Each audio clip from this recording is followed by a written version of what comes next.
આપ જાણો છો તેમ ઓમ કોમ્યુનિકેશન દ્વારા છેલ્લા 10 વર્ષથી દિવંગત સાહિત્યકારોના જન્મદિન પુણ્યતિથિએ સાહિત્યિક વ્યાખ્યાનનું આયોજન કરવામાં આવે છે.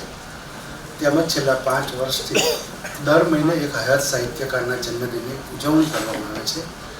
સાથે સાહિત્યના વિશિષ્ટ કાર્યક્રમો, સાહિત્ય પંચામૃત, સંસ્કૃત પર્વ, પર્યુષણ સાહિત્ય પર્વ, ગુજરાતી આત્મકથાના 150 વર્ષની ઉજવણી, પુસ્તક પરિચય આ પ્રકારના વિશિષ્ટ કાર્યક્રમોનું આયોજન કરવામાં આવે છે.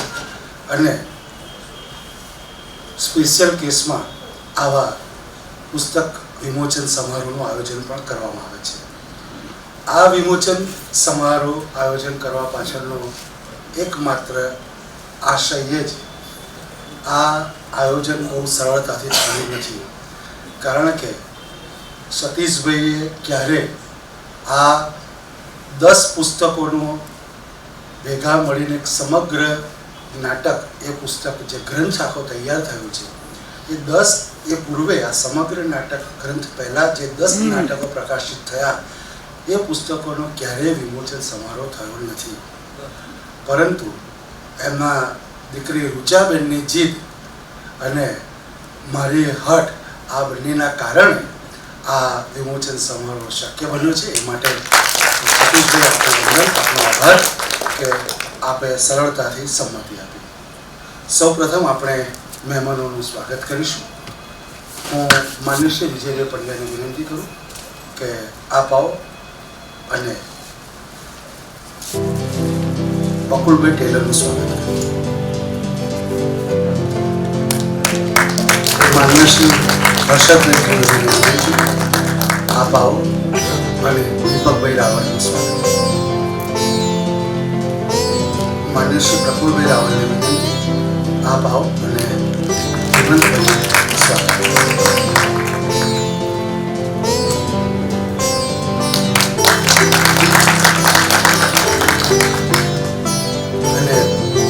જેમના વરદ હસ્તે વિમોચન સમારોહ પુસ્તકનું સમગ્ર નાટકનું વિમોચન કરવાનું છે, તો હું માન્ય શ્રી સતીશભાઈને વિનંતી કરું કે આપણા જ્ઞાનપીઠ પુરસ્કૃત સર્જક ચૌધરી સાહેબનું સ્વાગત કરે.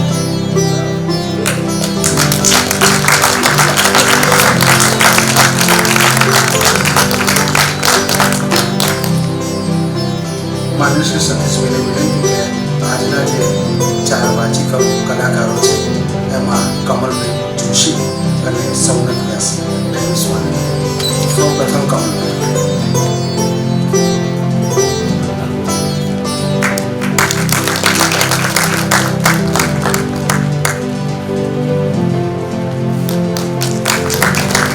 માન્ય શ્રી ચૌધરી સાહેબને વિનંતી કે રૂચાબેન અને દરાબેનનું પુસ્તકથી સ્વાગત કરે.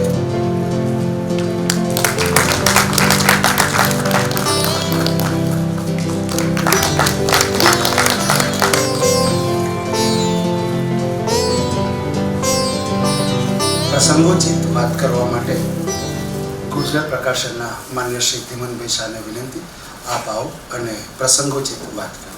આપણે દરેક વક્તાનું ખૂબ તાળીથી અભિવાદન કરીશું. ધીમનભાઈ, આપનું સ્વાગત છે. નમસ્કાર. સતીશભાઈ સાહેબનું સમગ્ર નાટક પુસ્તક એટલે કે કલેક્ટેડ વર્ક્સ, એ ઉદ્ઘાટન પ્રસંગે આપણે સૌ ભેગા થયા છીએ. તો મને અર્નેસ્ટ હેમિંગવેનું એક વાક્ય યાદ આવે છે કે there is no good friend like a book. એટલે બુક કરતા કોઈ આપણો પરમ મિત્ર કે ઓનેસ્ટ મિત્ર ના હોઈ શકે. અને આવા કલેક્ટેડ વર્ક્સ અંગ્રેજીમાં, હિન્દીમાં ઘણા થયા છે. તો આ તરફ જો આપણે આગળ વધીએ અને લેખકોના કલેક્ટેડ વર્ક્સ રૂપે બહાર પાડીએ તો એક જ બુકમાં એમનું સંપૂર્ણ સાહિત્ય ઉપલબ્ધ થઈ શકે છે. આ સ્પેશિયલ દ્વિઅંકી નાટકોનો સંગ્રહ છે જે આપણે આજના દિવસે એની સ્કીમ રાખેલી છે, જેની MRP 710 છે. એ ફક્ત 500 રૂપિયામાં ઉપલબ્ધ થશે. એ સિવાય આપણે જ્યારે વાર્તા ચાલુ કરીએ તો ગુજરાતીમાં આપણે કહીએ કે એક હતો રાજા, અને ઇંગ્લિશમાં આપણે કહીએ કે once upon a time there was a king. એ ઉપરથી આપણે નવું એક નાટક પ્રકાશિત કર્યું, એક હતો રાજા. એ પણ આજે ઉપલબ્ધ છે જેની MRP 70 છે અને 50 રૂપિયામાં આજે ઉપલબ્ધ છે. આ પ્રસંગ નિમિત્તે પધારેલા સર્વ મહાનુભાવો, જ્ઞાનપીઠ પુરસ્કાર વિજેતા રઘુવીરભાઈ ચૌધરી, પુસ્તકનું સંપાદન તથા એના વિશે થોડી વધારે માહિતી આપતી પુસ્તકમાં ઉપલબ્ધ કરાવતા દીપકભાઈ રાવળ તથા બકુલભાઈ ટેલર, જેઓ સુરતથી સ્પેશિયલ આવેલ છે. આ સૌનું હું સ્વાગત કરું છું. Thank you. આભાર દેવનભાઈ. હવે માન્ય શ્રી દીપકભાઈ રાવળને વિનંતી, આપ આવો અને પ્રસંગોચિત ભૂમિકા પ્રસ્તુત કરો. પરમ આદરણીય રઘુવીરભાઈ, મારા ગુરુ પ્રોફેસર સતીશ વ્યાસ,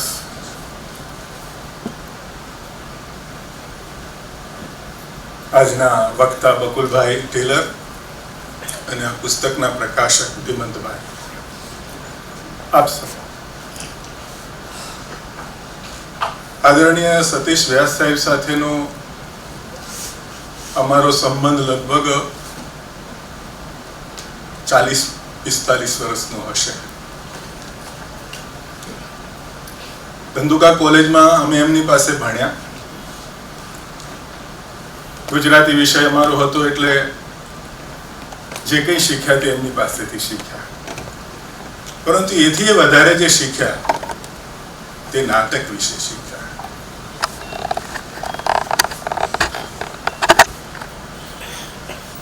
આદરણીય વ્યાસ સાહેબ લગભગ 5-5.5 દાયકાથી નાટક સાથે સંકળાયેલા છે. સુરતમાં એમનો જન્મ એટલે સ્વાભાવિક રીતે જ તે સુરતની આબોહવામાં જેણે શ્વાસ લીધા હોય અને કળા અને સાહિત્ય પ્રત્યે પ્રીતિ ન હોય એવું બને જ નહીં. અને જો પ્રીતિ ન હોય તો એ સુરતી ના હોય. એમના પિતાશ્રી ઘનશ્યામભાઈ બહુ જ કળા પ્રેમી, નાટકના પ્રેમી. નાનપણમાં સાહેબને નાટક જોવા લઈ જાય. એમણે પોતે પણ રંગનું ચટકું બહુ નાનપણથી અમને લાગી ગયું. ઉપેન્દ્રભાઈ એક વખત કહેલું, ઉપેન્દ્ર ત્રિવેદી, કે રંગનું ચટકું એક વખત લાગ્યું તે લાગ્યું, પછી એમાંથી છૂટવાનું અશક્ય. અને સદભાગ્યે ધંધુકા કોલેજમાં પ્રોફેસર તરીકે જોડાયા, અધ્યાપક તરીકે જોડાયા. અને ત્યાં આચાર્ય શ્રી પીરઝાદા સાહેબ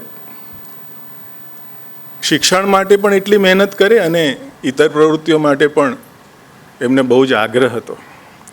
અને ધંધુકા કોલેજમાં જે રંગોત્સવ દર વર્ષે થતા એ બહુ યુનિક હતા. આસપાસના ગામડામાંથી લોકો ચાલીને, ગાડામાં ટ્રેક્ટર ભરીને એ રીતે બધા એ રંગોત્સવ માણવા આવે. એની ટોકન ટિકિટ પણ રાખી હોય, જેમાંથી ખર્ચા નીકળે, કેમ કે એ જમાનામાં કોલેજો પાસે બહુ પૈસા નહોતા. અને એ રીતે વ્યવસ્થા કરે. હું 10-12 વર્ષનો હોઈશ ત્યારે મેં પહેલું નાટક સતીશ વ્યાસ દિગ્દર્શિત પત્તાની જોડ જોયેલું. એમાં ગિરીશ ઉપાધ્યાયે દાદાજીનો રોલ કરેલો. અત્યારે અહીં ઉપસ્થિત છે અને દાદાજી તરીકે વિખ્યાત થઈ ગયેલા. એ જ નાટક 10 વર્ષ પછી ફરીથી ભજવાયું. એમાં શંકર ઝીંઝુવાડિયાએ મુખ્ય ભૂમિકા કરેલી. એમાં એક રોલ મેં પણ કરેલો. અને પછી તો એકાંકીઓની પરંપરા ચાલેલી. એ વર્ષોમાં ગુજરાતી ભાષાના બધા જ ઉત્તમ એકાંકીઓ ધંધુકા કોલેજે ભજવ્યા હતા. વીણાવેલી સ્પર્ધા શરૂ થઈ ત્યારે પહેલું અમારું નાટક હેરપિન ફર્સ્ટ આવેલું. જજ એ વખતે રઘુવીરભાઈ હતા અને એમાં જે મુખ્ય ભૂમિકા કરી હતી શબ્બીર ટિમ્બલિયા, એ પણ અત્યારે અહીં ઉપસ્થિત છે. પછી એવું થયું કે સ્પર્ધાઓમાં જઈએ ત્યાં નાટકો બેવડાતા હતા. વીણાવેલીમાં જ અમે ઈરાદો નાટક લઈને ગયેલા અને ગાંધીનગરની એક સંસ્થા પણ ઈરાદો નાટક લઈને આવેલી. આના કારણે પછી સાહેબને એમ થયું કે નાટકો આપણે જ લખીએ એટલે જુદા પડે. પણ એમણે પહેલાં લખેલું સરહદની એક સાંજ નાટક એમણે લખેલું, ભજવાયેલું અને સ્પર્ધાઓમાં વિજેતા પણ બનેલું. પણ લખવાનું વચ્ચે સ્થગિત થઈ ગયેલું. પણ પછીથી એકાંકીઓ જે આવ્યા એ બધા બહુ અદ્ભુત આવ્યા. એમાં મને કેબિનની અંદરનો માણસ તો બહુ જ ગમે, કેમ કે એનું મુખ્ય પાત્ર સ્ટેજ ઉપર આવતું જ નથી. એ સ્ક્રિપ્ટ એવી સરસ છે કે એનું મુખ્ય જે કેરેક્ટર છે તે સ્ટેજ ઉપર આવતું જ નથી અને છતાં એના વિશે જ વાત થયા કરે છે. પછી એકાંકીઓમાંથી કેટલાક જે ક્ષમતાવાળા વસ્તુઓ હતા તે દ્વિઅંકી તરીકે લખાતા થયા. પશુપતિ, જળને પડદે, પહેલાં તો કામરૂ ને એ બધા અમે અહીંથી નહીં જઈએ એ બધા નાટકો દ્વિઅંકી નાટકો તરીકે લખાયા. એકાંકીઓ તો લગભગ બધા ભજવાયા, પણ પશુપતિ દ્વિઅંકી પહેલું ભજવાયું સાહેબની ષષ્ઠી પૂર્તિ વખતે ટાગોર હોલમાં કમલ જોશીના દિગ્દર્શનમાં. બહુ અદ્ભુત પ્રયોગ થયો હતો યાર. અને જળને પડદે વિશે તો શું વાત કરીએ. લગભગ 83 શો થયા છે નોન પ્રોફેશનલ નાટકના. લગભગ 83 શો થયા છે. એને એમાં સાહેબે તો કશું લીધું જ નથી, પણ કમલભાઈએ પણ કશું નથી લીધું. એકદમ નાટ્ય પ્રીતિથી ભજવાયેલું એ નાટક, અને કાંતને આપણી સામે જીવતા કરી દીધા કમલભાઈએ. બધા જ નાટકો લગભગ ભજવાયા છે, ને ભજવાવા માટે જ સાહેબ લખે છે. સાહેબનો એક આનંદ એ છે કે નાટક ભજવાય, એથી વધારે એની કોઈ અપેક્ષા બીજી હોતી નથી. એ ધાર્યો તો પ્રોફેશનલી જઈ શક્યા હોત ને ઘણું કમાઈ પણ શક્યા હોત, પણ એવું એમણે પહેલેથી અમને પણ કહેલું કે આ શોખ તરીકે બરાબર છે, કારકિર્દી તરીકે બરાબર નથી. એટલે અમે પણ એનાથી એ રીતે જ પેલા તણાતા રહી ગયા. એટલે બધા નાટકો લખાતા ગયા, ભજવાતા ગયા. સુરત સાહિત્ય પરિષદ વખતે સાહેબને મેં કહેલું કે સાહેબ આપણે બધા નાટકોનો એક સંગ્રહ કરીએ, પણ એ રહી ગયું તો રહી જ ગયું. ને વચ્ચે કોરોના મહારાજની કૃપા થઈ, 2-2.5 વર્ષ આપણે બધા કશું કરી ના શકીએ એવી પરિસ્થિતિમાં મુકાયા. અને વળી પાછું થોડા 6-8 મહિના પહેલાં એ પાછો ઉભરો આવ્યો, અને પાછું અમે બેઠા સાથે ધીમંતભાઈને મળ્યા, વાત કરી, અને આજે આપણી સામે આ પુસ્તક છે. આ જોશો તો બધા જ નાટક એકબીજાથી જુદા છે, બધા જ પ્રયોગશીલ છે. વસ્તુની દ્રષ્ટિએ, ભાષાની દ્રષ્ટિએ, ટેકનિકની દ્રષ્ટિએ બધી જ રીતે જુદા નાટકો છે. અને બીજું એક ખાસ કે છેલ્લા જે નાટકો છે 4, એ તો સાહેબના પ્રકૃતિના છે જ નહીં, સાવ જુદા છે. મેં ગંદેવીનો ગલો જ્યારે મેં વાંચ્યું ત્યારે મને એમ થયું કે આ તો શું લખ્યું સાહેબે, આ તો ફિલ્મી નાટક છે. પણ વાંચ્યું ત્યારે ખબર પડી કે એની અંદર એક સાવ પછાત જ્ઞાતિનો છોકરો અને એક શેઠની છોકરીની જે મૈત્રીની જે પરિપક્વતા છે તે સાવ જુદી રીતે વ્યક્ત થઈ છે. એમાં સ્ટેજ ઉપર આગનું ને એવું બધું દ્રશ્ય છે ત્યારે મને એમ થયું કે કેમ કે બહુ વર્ષો થયા નાટક કર્યા નથી, એટલે આ કેવી રીતે સ્ટેજ ઉપર ભજવાશે. પણ ભજવાયું. સોનલબેન વૈદ્ય ભજવ્યું. 10, 12 કે 15 શો થયા એના. અમે વડોદરામાં પણ કરેલો, ચંચય મહેતા હોલમાં. એટલે એ નાટક તમે જુઓ તો સાવ જુદું છે. મન મગન હુઆ ભાઈ શૌનકે હમણાં થોડા વખત પહેલાં જ અહીંયા કેટલું સરસ રીતે ભજ્યું. હવે તો યુટ્યુબ ઉપર મનીષભાઈને આભાર માનીએ કે આ બધું યુટ્યુબ ઉપર મળે છે, જોઈ શકાય છે. અમે નહોતા આવી શક્યા તો જોઈ શક્યા. અરણ્યાને સાવ જુદી જ રીતે એમણે ટ્રીટ કરી છે, એક નવું જ અર્થઘટન એમણે આપ્યું છે. તો આ બધા જ નાટકો એક જુદી ફ્લેવર લઈને આવે છે, અને એક સાથે 10 નાટકો મૌલિક પ્રગટ થતું હોય એવી કદાચ બહુ વર્ષે પહેલી ઘટના બની રહી છે. હવે કોઈ જલ્દી એવું નહીં કહી શકે કે અમારી પાસે મૌલિક નાટક નથી. છે, થોડા ભજવા હોય તો તમારી પાસે છે. તો સૌથી પહેલાં તો સતીશ વ્યાસ સાહેબનો આભાર માનું કે મને આ સંપાદન કરવાની એમણે તક આપી. ધીમંતભાઈનો આભાર માનું કે એમણે આ કપરા સમયમાં આ પ્રકાશનની જવાબદારી સંભાળી. અને મનીષભાઈનો આભાર માનું કે આ સરખું આયોજન એમણે ગોઠવ્યું. પુસ્તક જ્યારે પ્રગટ થઈને આવ્યું ત્યારે તરત જ મનમાં હતું કે આનું વિમોચન તો રઘુવીરભાઈ જ કરશે. એમનો તો શું આભાર માનીએ, વંદન કરીએ. તો આજે આ પ્રસંગે મારો બહુ જ આનંદ વ્યક્ત કરું છું. Thank you. આભાર દીપકભાઈ. દીપકભાઈએ વાત કરી એમ નાટક ભજવાતું જોવું ગમે, નાટક વાચિકમ દ્વારા સાંભળવું ગમે. તો હવે જે 10 નાટકો વ્યાસ સાહેબના છે એમાંના અમુક નાટકોના અંશનું વાચિકમ આપણે સાંભળીશું. સૌપ્રથમ હું શૌનકભાઈને વિનંતી કરું. શૌનક વ્યાસ આપણે ગુજરાતી ટીવી સિરિયલ્સ, નાટક અને ફિલ્મનો ખૂબ જાણીતો ચહેરો છે, જાણીતા કલાકાર છે. થિયેટરમાં ઘણા વર્ષોથી એ કામ કરી રહ્યા છે વ્યાસ સાહેબના જ જે 2 નાટકો છે અમે અહીંથી નહીં જઈએ અને મન મગન હુઆ એમાં મુખ્ય ભૂમિકા પણ નિભાવી છે અને દિગ્દર્શન પણ એમણે સંભાળેલું છે. તો સૌનકભાઈ એ 2 નાટકના અમુક અંશોનો પાઠ કરશે. આપણે ખૂબ તાળીથી સૌનકભાઈનું સ્વાગત કરીએ. સૌનકભાઈ વ્યાસ. થેન્ક યુ મનીષભાઈ, આપનો ખૂબ ખૂબ આભાર. અને મંચસ્થ મહાનુભાવોને પ્રણામ સૌથી પહેલાં તો, કારણ કે આટલા સરસ પ્રસંગે અહીં ઊભા રહેવાની તક મળી રહી છે એ બહુ મોટી વાત છે મારા માટે. અને નાટક ભણ્યો, પણ એક સારા નાટકના લેખકની શોધ હંમેશા રહેલી ભણતરના સમયથી, કે એવા કોઈ લેખક હોય કે જે દિગ્દર્શકને પોતાને અવકાશ આપી અને નાટક ભજવવાની તક આપે. બહુ મળ્યા નહીં, સતીશભાઈ એક મળ્યા છે પૂરેપૂરા, જેવા જોઈતા હતા એવા, કે જેમણે દિગ્દર્શકને એવું છૂટો દોર આપ્યો કે તમે આને તમારી રીતે બનાવો અને ભજવો. એ જ્યારે નાટકનું ગ્રાન્ડ રિહર્સલ જોવા આવે ત્યારે બધાને બીક લાગે કે થોડુંક પરિવર્તન તો કર્યું છે એમને કીધા વગર, તો નહીં ગમે અથવા કહેશે. પણ બધાના આશ્ચર્યની વચ્ચે આ 2 નાટકો ભજવા બંનેમાં એવું જ થયું કે એ ખૂબ ખુશ થયા, કંઈ ના બોલ્યા. અને ત્યારે એ સમજાયું, એવું સાંભળેલું કે ઘણા સારા નાટ્યકારો એવું કહેતા કે ભાઈ પહેલાં લખાય ત્યારે લેખકનું, પછી ભજવાય પહેલાં દિગ્દર્શકનું, ભજવાય ત્યારે કલાકારનું. તો પછી જે દિગ્દર્શકનું થઈ જાય છે એ સંપૂર્ણપણે સોંપી દેવાની તાકાત કે જીગર બધા બહુ લેખકોમાં હોતું નથી. એની મમતા જરા રહી જતી હોય છે, જેવી રીતે પોતે લખ્યું એવું. પણ એમની પાસેથી એ જોયું કે કેવી રીતે થાય.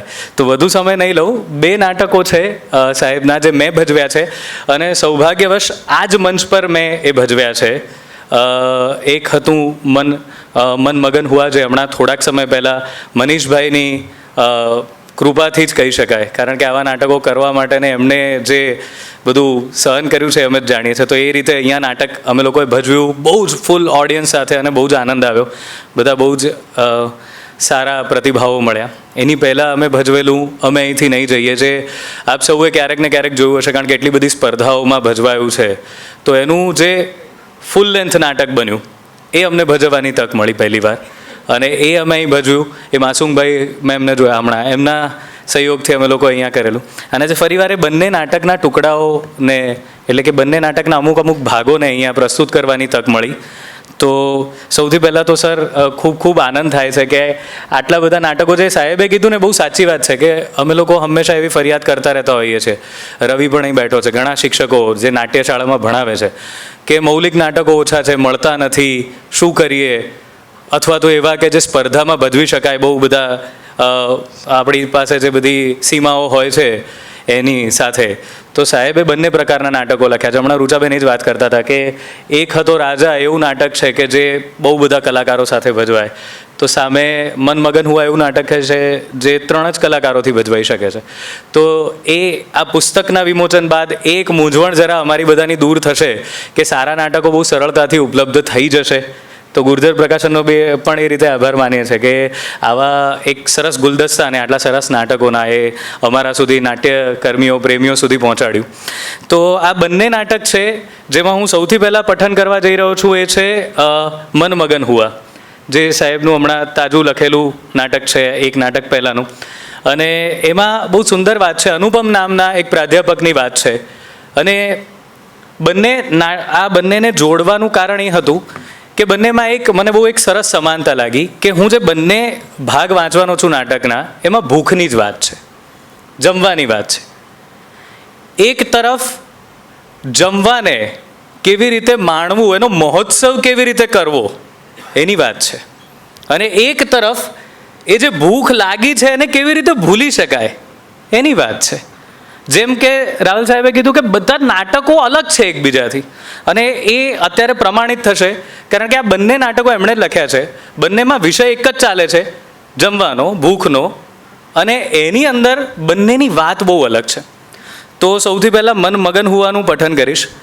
વાત એવી છે કે ગ્રીષ્મા નામની એક પ્રાધ્યાપિકા છે, એ પણ પ્રોફેસર છે, જે એમની મમ્મીના, એના માતાના જે ગાઈડ હતા, માર્ગદર્શક, એમને ત્યાં આવી છે અને વાત ચાલી રહી છે જમવાની, તો એક સરસ સંવાદથી શરૂ કરું છું. જે એમણે લખ્યો છે કે ગ્રીષ્મા કહે છે કે રીમા એમના માતા એમને કહે છે કે સાહેબ તમે તો રસોઈ પણ કેટલી રસથી બનાવો છો. ત્યારે અનુપમ કહે છે કે રસથી બને એને જ રસોઈ કહેવાય. હવે આવા સરસ શબ્દો હોય ને બોલીએ ને ત્યારે કલાકાર તરીકે બહુ મજા પડે, ત્યારે આવી વાહ વાહ મળે, કારણ કે લખાણ એવું છે. તો હવે આગળની વાત એ છે કે જમવાની પ્રવૃત્તિ શરૂ થવાની છે, ભોજન બની ગયું છે અને અનુપમ કહે છે કે ચાલો તો હવે આપણે વાળું ડિનર આરોગી ભોજન પ્રવૃત્ત થઈએ બાલિકે.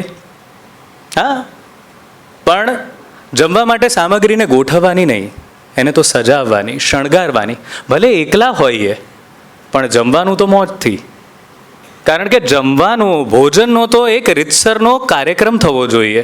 ભલે વાનગી એક બે હોય, ભોજનનો તો રીતસરનો એક કાર્યક્રમ થવો જોઈએ. ભલે વાનગી એક બે હોય પણ એને નિરાતે આરોગવાની, મમળાવાની, માણવાની, વાગોળવાની, તો જ એની મજા પડે. અને હું જમવા માટે ચમચીનો ઉપયોગ નથી કરતો, કારણ કે મને ભિન્ન ભિન્ન વાનગીઓના સ્પર્શને માણવાની મજા લેવી હોય છે. હા, તો ચાલો હવે સૌથી પહેલાં તો આ વાનગીને જોઈએ. શું છે આ કહો તો? મરચાંનું ભજીયું? ન સમજી શક્યા ને? આ છે આખા ભરેલા કારેલાનું ભજીયું. જો કોઈ વાનગીને માણવી હોય ને તો ઉપરથી નહીં ચાલે, અંદરથી માણવી પડશે. માણસ જેવું જ છે.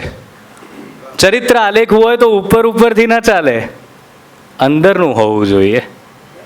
હા, તો ચાલો હવે આપણે ભોજન પ્રવૃત્ત થઈએ અને સૌથી પહેલાં તો આ વાનગીની વાત કરીએ. મારે તો એક વખત આખા કોળાના ભજીયા બનાવવા છે. ના હસો નહીં, બને.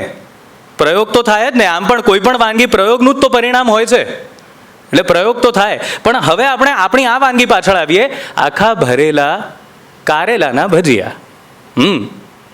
તો આને માણવા કેવી રીતે? તો ચાલો બતાવું કેવી રીતે મણાય આને. તો સૌથી પહેલાં તો તમે એને આંખથી જોયા, એટલે કે એનો રંગ, એનો ઘાટ, એનો આકાર એ તમારી સામે આવ્યા એટલે આંખને આનંદ થયો. ત્યારબાદ તમે એનો સ્પર્શ કર્યો. કેવો છે? લીસો છે, ખરબચડો છે, કરકરો છે, મૃસુણ છે? તો એ સ્પર્શનો આનંદ તમે માણ્યો.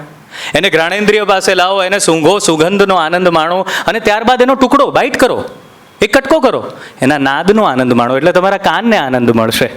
ત્યારબાદ એને તમારી જીવા સુધી લઈ જાઓ. પણ હા, એ પહેલાં તો એનો સ્પર્શ થશે હોઠ, દાંત અને જીવાગ્રને, અને ત્યારે તમારી અંદરથી લાળ નીચરશે. હવે આપણું મગજ આ સ્વાદને માણવા માટે સક્રિય થઈ ગયું છે.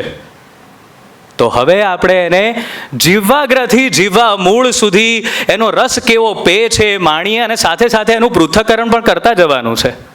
અને આ ઘૂંટડો જ્યારે અંદર સુધી ઉતરશે ત્યારે આવશે ઓડકાર, અને ઓડકારનો પણ નાદ, સ્વાદ અને ગંધ માણવાના, અને તો જ આપણે એને પૂરેપૂરો માણી શકીએ.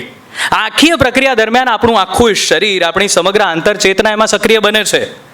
આ બધું માણવું હોય ને તો ચમચી તો ના જ ચાલે ને બાલિકે. આરોગવું એટલે સમગ્ર ચેતનાથી આરોગવું, તમામ ઇન્દ્રિયોથી આરોગવું, માત્ર મુખથી નહીં. આખે આખું તન મન જ્યારે એમાં રમમાણ થઈ જાય ને ત્યારે ભોજનનો ખરો આનંદ પ્રાપ્ત થતો હોય છે. મને એક વાત કહો, પાણીપુરી ચમચીથી ખાઈ શકાશે? ના. તો એનો નાદ, સ્વાદ, ગંધ, સ્પર્શ એ બધું ક્યાંથી માણી શકાશે?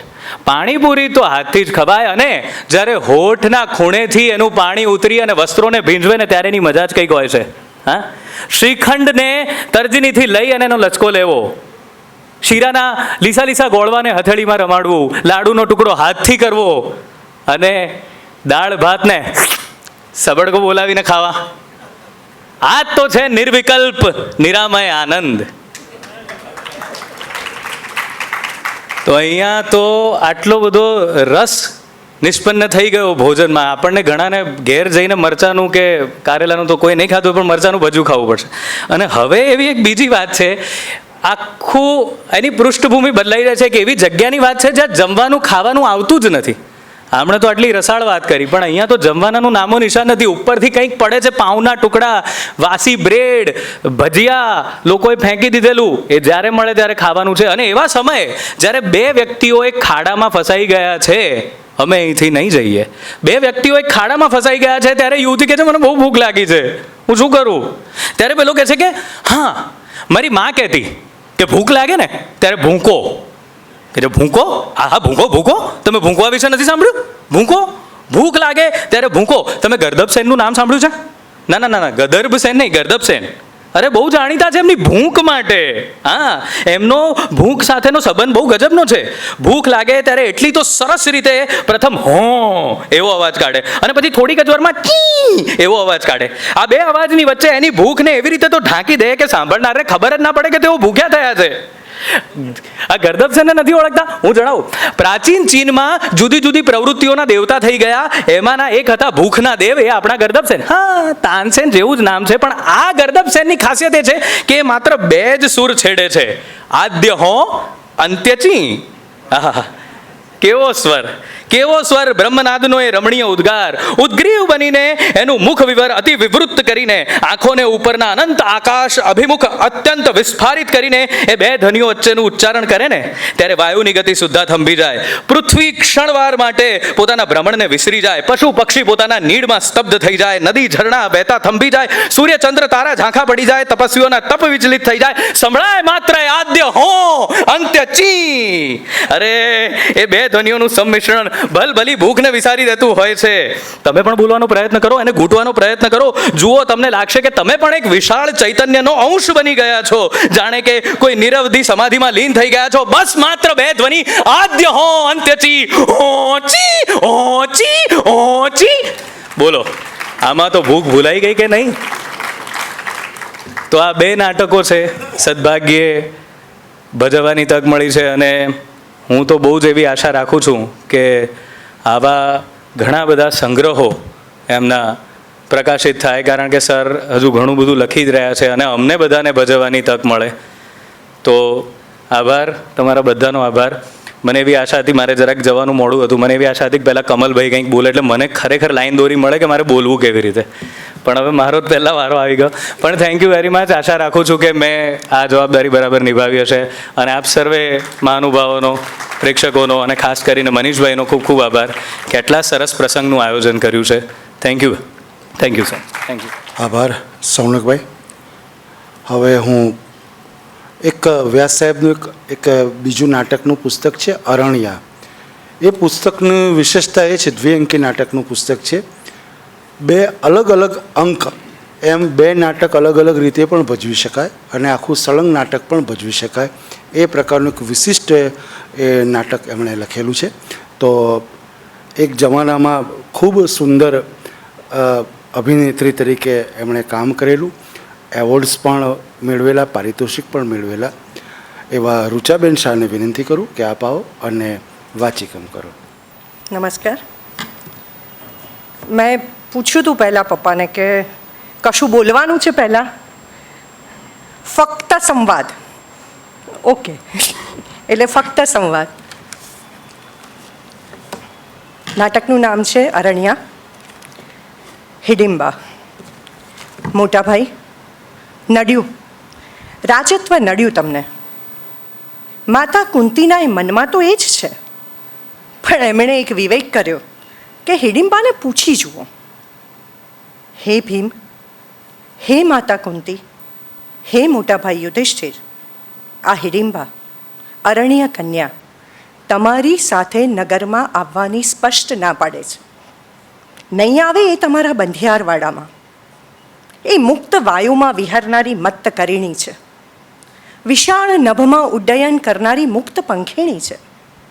એ તમારી ગમાણનું પાલતું પશુ નથી જ નથી. શું છે તમારા નગરમાં? તમારા સંસ્કારો ને તમારું અનુશાસન? બધાને એક સરખા ગણવેશધારી બનાવતા તમારા એ સંસ્કારધામો.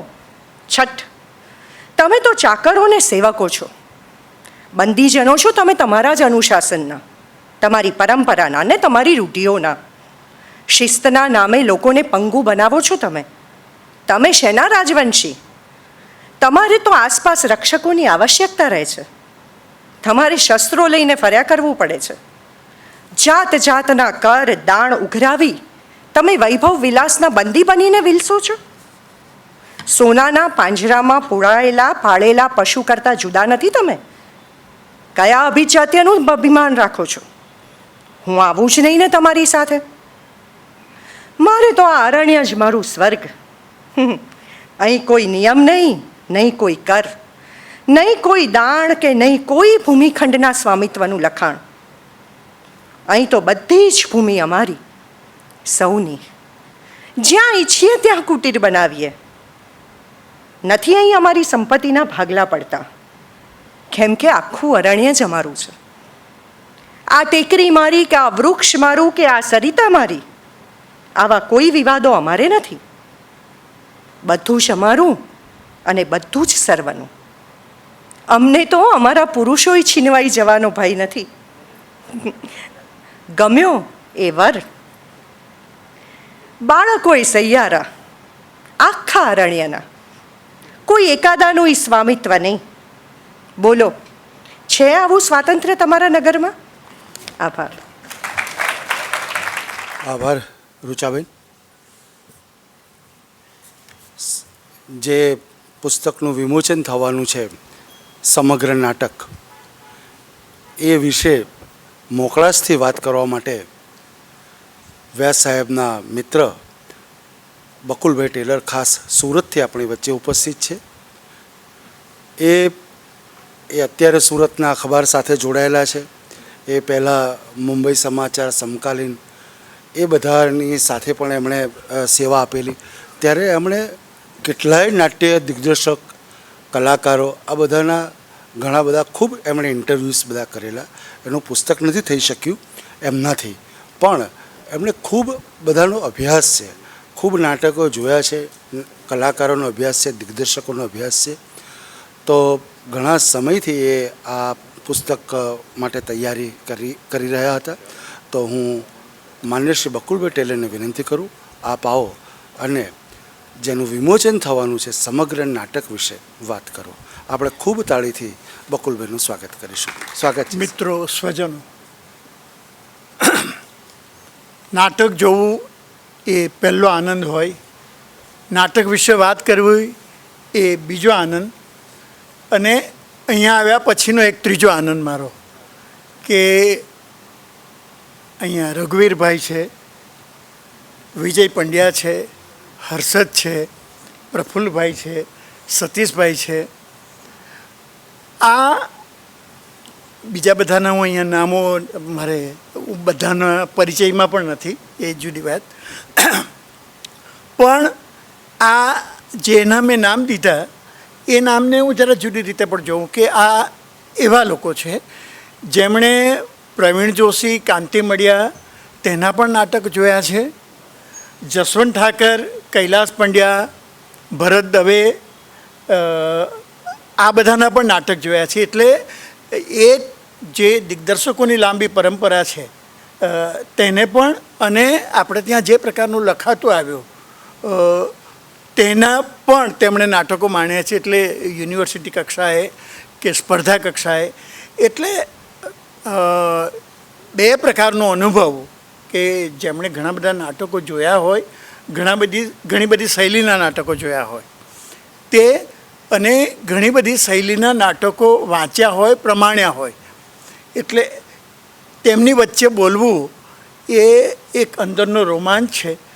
અને હું સાચું કહું તો અહીંયા આવ્યા પછી મને એવું થયું કે જે મેં લખેલું છે એનું ફરી કંઈ ઉલટસુલટ કરવું અને આવતીકાલે બોલું તો ચાલે કે નહીં, એમ એવું થાય.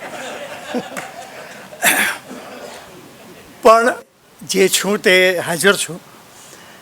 આમાં મેં 4 નાટકો વિશે ઓછી વાત કરી છે, મુખ્ય 6 નાટકો વિશે વાત કરી છે. એવું એટલા માટે કર્યું છે કે સમગ્ર નાટક વિશે વાત કરવી, આમ તો દરેક નાટક વિશે વાત કરવાની હોય ને, તો વાત કરવાની તમે માંડો પછી ખ્યાલ આવે કે એ ક્યાં ક્યાં લઈ જવાનું હોય. ઘણી વખત આપણે એનું સ્ટ્રક્ચર એટલું બધું બાંધી નથી શકતા. કેટલાક નાટકો આપણને લઈ જાય અમુક જગ્યાએ અને તમારે ત્યાં સુધી જવું જ પડે. એટલે આમ કરતાં અમુક નાટકો છૂટી જાય. તેના વિશે જો હું છપાવીશ તો તેની અંદર તે આવી જશે, એવું છે. તો જે છે એ વાંચું છું. આપણા ગુજરાતમાં નહીં, ભારતભરમાં જે સ્વરૂપમાં સૌથી ઓછું કામ થાય છે તે નાટક છે. બાકી કવિતા પછી નાટક જ છે જેની પુરાતનતા પ્રસિદ્ધ છે. વળી નાટક જ એવું સ્વરૂપ છે જે સીધું સમાજ પ્રત્યક્ષ છે. નાટક સાહિત્યનું અંગ છે, પણ રંગમંચીય ભજવણી તેને અન્ય કળાઓ સાથે પણ જોડે છે. કાલિદાસે નાટ્ય પ્રયોગને ચાક્ષુષ યજ્ઞ કહ્યો છે. નાટક ભજવાય છે તો તેના વ્યવસાયિક થવાની શક્યતા પણ રહેલી છે, અને તો તેના પ્રગટ લોકપ્રિયતાનો મુદ્દો પણ તેની સાથે જોડાઈ જાય છે. ગુજરાતી કવિતામાં ગઝલનું સ્વરૂપ અલગ રીતે ઓળખાવવામાં આવે છે, અને તેની લોકપ્રિયતાને બહુ માનથી જોવાતી નથી. નવલકથામાં પણ આ ભેદ છે, અને આવું તો હોવાનું. કોઈ સ્વરૂપમાં કોણે કેવી રીતે કામ કરવું તે તેના સર્જકની પસંદગી હોય છે, અને અલબત્ત ક્ષમતાનો પણ. છેલ્લા દોઢેક દાયકામાં ગુજરાતીમાં કોઈએ સૌથી વધુ અને સાતત્ય સાથે નાટકો લખ્યા હોય તો તે સતીશભાઈ છે. આમ તો તેમની ઓળખ એક વિવેચકની રહી, સાહિત્ય સ્વરૂપોના ઉત્તમ વક્તાની રહી, પણ નાટક પ્રત્યે તેઓ પ્રથમ પ્રેક્ષક તરીકે ને પછી લેખક તરીકે સૌથી વધુ સક્રિય રહ્યા. આ સમગ્ર નાટક અને તેના સમગ્ર નાટકના 10 નાટકો તેનું જ પરિણામ છે. તેમણે પોતે પણ આ ગ્રંથ આરંભે નોંધ્યું છે તેમ અત્યાર પહેલાં માત્ર 6 નાટ્ય લેખકોના જ આવા સંચયો પ્રગટ થયા છે. અલબત્ત આમાં થોડું કારણ પ્રકાશકો પણ હશે, પણ મુખ્ય કારણ તો તે ઓછા લખાય તે જ છે. આપણે ત્યાં મધુરાઈ તો લોકપ્રિય રંગમંચ પર સ્વીકૃત પામેલા, તો પણ તેમના પૂર્ણાંકી નાટક 4 જ છે. સિતાંશુભાઈએ 3 નાટકો લખ્યા, વિત્યા 3 દાયકાથી. સતીશભાઈ સાતત્યપૂર્વક લખે છે, અને તેનું મુખ્ય કારણ તેમને નાટ્ય સ્વરૂપની અભિવ્યક્તિની રીતિઓ ઉત્તેજે છે તે છે. આ નાટકો લોકપ્રિય વ્યવસાયી પરંપરામાં રહી નથી લખ્યા. તેઓ નાટ્ય તત્વ સાથે સાહિત્ય તત્વની પણ આરાધના કરે છે. એટલે જ તેઓ વૈકલ્પિક રંગભૂમિના લેખક છે એવું વિભાજન કરી શકો. તમે આ 10 નાટકોમાંથી પસાર થાઓ તો પ્રથમ નિરીક્ષણ એ હશે કે તેઓની વિષયની રેન્જ બહુ મોટી છે. બીજું એ પણ જણાશે કે તેમણે લગભગ બધા જ નાટકો પ્રથમ એકાંકી રૂપે, આમ 6 નાટકો પ્રથમ એકાંકી રૂપે લખ્યા, અને પછી તેને દ્વિઅંકી રૂપે તાગવા આલેખવાનો પ્રયત્ન કર્યો. એ અર્થમાં તેઓ સ્વરૂપની શક્યતા ઉઘાડવા સતત પ્રવૃત્ત રહે છે એમ કહી શકો. ઘણીવાર એકાંકીને વિસ્તારો તો તેની નાટ્ય વસ્તુ પાંખી પડી જવાનો ડર રહેતો હોય છે, પણ સતીશભાઈ પાસે ભાષા છે ને તેમાં ચિંતન અને વિષય સંશોધનનું વલણ રહ્યું છે. ઘણીવાર તેમણે આ કામ ડિમાન્ડથી પણ કર્યું છે, પણ આખર તો મૂળ નાટકની સામગ્રી જ એવી છૂટ આપી શકે. મૂળ સતીશભાઈને આ સ્વરૂપ જ સર્જક લેખે સતત ઉત્તેજે છે, એટલે શક્યતાઓ તાગે છે, વિસ્તારે છે. આ નાટકોમાંથી પસાર થતાં એ પણ જણાશે કે તેઓ નાટકમાં કવિતાને પણ સતત પ્રયોગતા રહે છે. કવિતા તેમને દ્રશ્ય ઉઘાડમાં, વિષય અને પાત્રની નાટકી ઓળખમાં મદદ કરે છે.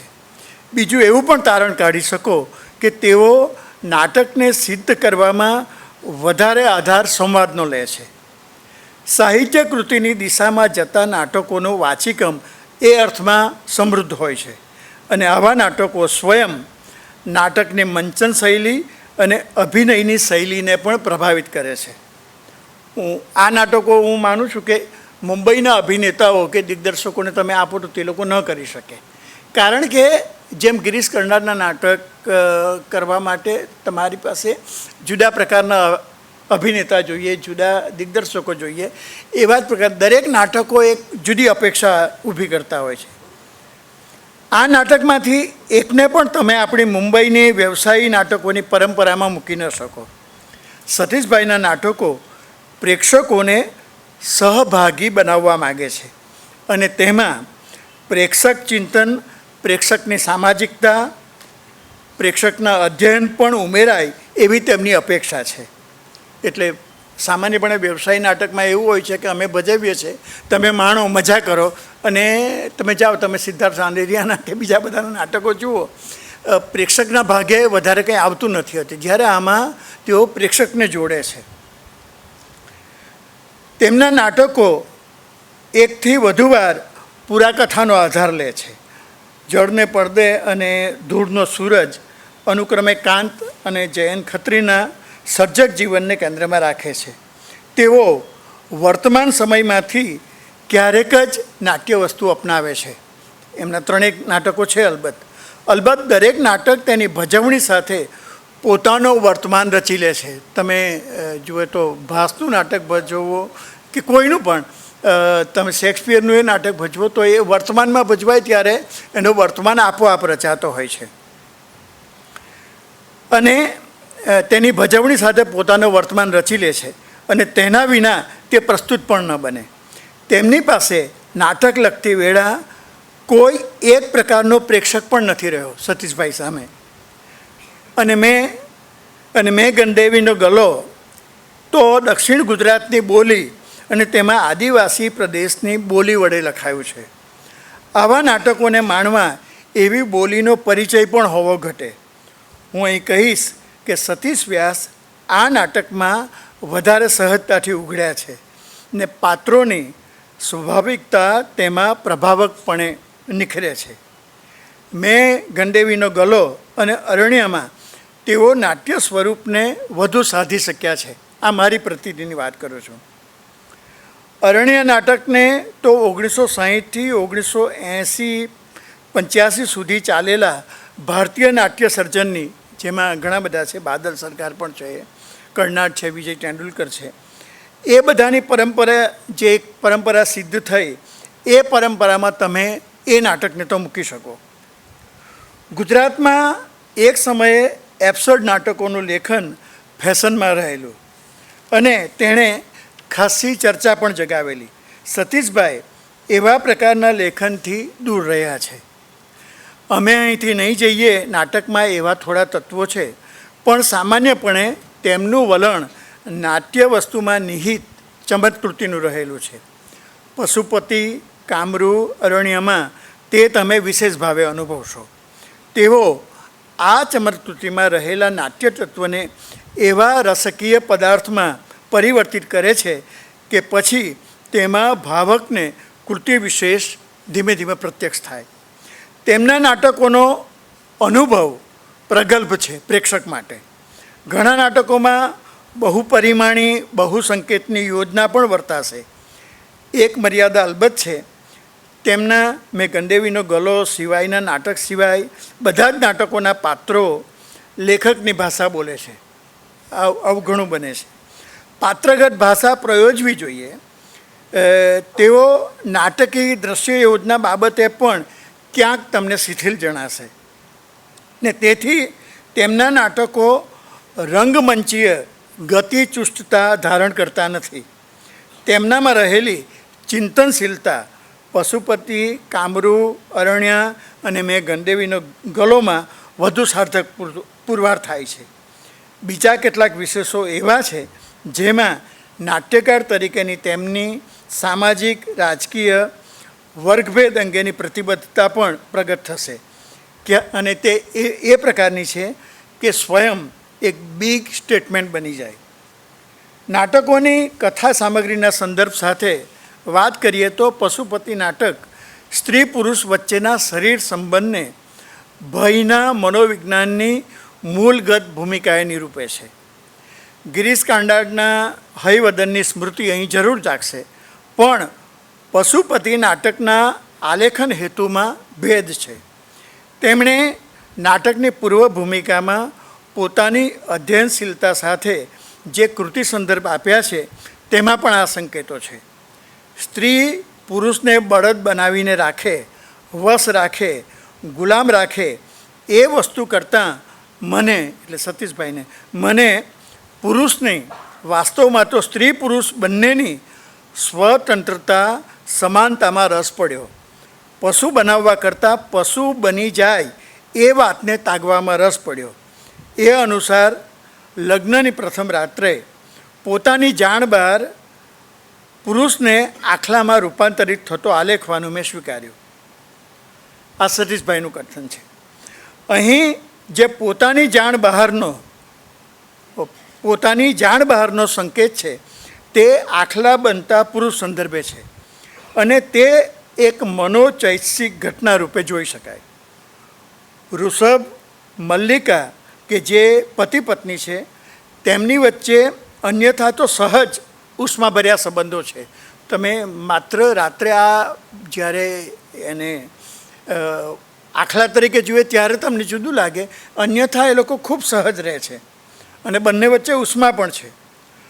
ઋષભ પર જે પશુ રૂપનું આરોપણ થાય છે પણ એ જે પુરુષ જેની પર આરોપણ થાય છે તે પોતે રેશનલ છે, પણ મલ્લિકા તેનામાં પશુરૂપ જુએ તે પહેલાં આ નાટકના આરંભમાં લગ્ન ગીતમાં ને પછી વરના થાપામાં પડોસણ કંઈ વિચિત્ર લાગે છે, જાણે માણસનો નથી. એટલે જ્યારે આ એની પત્ની જુએ તે પહેલાં એની અંદર કશીક વિચિત્રતા એની પડોસણ પણ જોઈ લે છે અને લગ્ન ગીતમાં પણ એવા કેટલાક સંકેતો. પ્રેક્ષક મનમાં આરંભથી જ તેઓ નાટકમાં રહેલા સંઘર્ષના બીજ રોપે છે અને કોઈ પણ લેખકનું કામ એવું હોય છે કે એ પહેલાં બીજ રોપે અને પછી તેનું સંવર્ધન કેવું કરે, તેમાંથી આપણો નાટ્ય રસ ઊભો થાય. સતીશભાઈ તેમના ઘણા નાટકો અગોચરના તત્વો વડે રહસ્યગર્ભ બનાવે છે. પશુપતિમાં પુરુષમાં રહેલું પશુરૂપ એક રહસ્ય ગૂંટે છે અને તે 2 સ્તરે આલેખાયું છે. એક છે તે કુટુંબના માળખામાં રહી પ્રગટે છે અને બીજું છે તે પતિ પત્ની વચ્ચેના સાવ અંગત સ્તરે છે. તેમાં પ્રગટ સામાજિક ઓળખથી ભિન્ન મનુષ્યનું પ્રાકૃતિક ચૈસિક સ્તર છે. એટલે 2 સ્તરો અહીંયા ચાલે છે. ઋષભ મલ્લિકા વચ્ચે રચાયેલા વિશિષ્ટ સંબંધમાં કૌટુંબિક રિવાજ પણ ભળે અને મૂળ આખી વાત છે તે બદલાતી જાય. કન્યાને પહેલા ભાદરવે ગાયની નીચેથી પસાર કરવાનું વ્રત એવું જ નિમિત્ત બને છે. એ વ્રત વિધિ વેળા ઋષભ અને ગાય સંબંધ પશુ યોનિ સંબંધ ત્યાં સ્થપાય છે ને પછી ઋષભ આખો બદલાઈ જાય છે ને ત્યાંથી જ મલ્લિકા પણ બદલાવી શરૂ થાય છે. પહેલાં તે પતિના આખલાપણાથી ડરી ગયેલી અને હવે એ ફરી આખલાપણું ઈચ્છે છે, ઝંકે છે. તેને થાય છે કે ઋષભને શિંગડા કેમ નથી, કેમ એ છીંકોટા સંભળાતા નથી. પણ ઋષભે તો અગાઉ કે અત્યારે પોતાનામાં અન્ય રૂપ જોયું છે તેવું એ પોતે નથી માનતો, કારણ કે એનામાં એવું નથી. મલ્લિકાને તે એક અન્ય લાગવા માંડે છે. આ આખી કથા એક સમાધાન બિંદુએ પહોંચે છે જ્યારે સ્વામી પૂર્વજન્મના શાપિત યજ્ઞ હોવાનું જેને ઋષભ તો જૂઠાણું માને છે, પણ તેની માં એવી ધન્યતા અનુભવે છે કે મારા કુખે આ દીકરો જન્મ્યો અને એક સાપની કથા ત્યાં ઉમેરાય છે.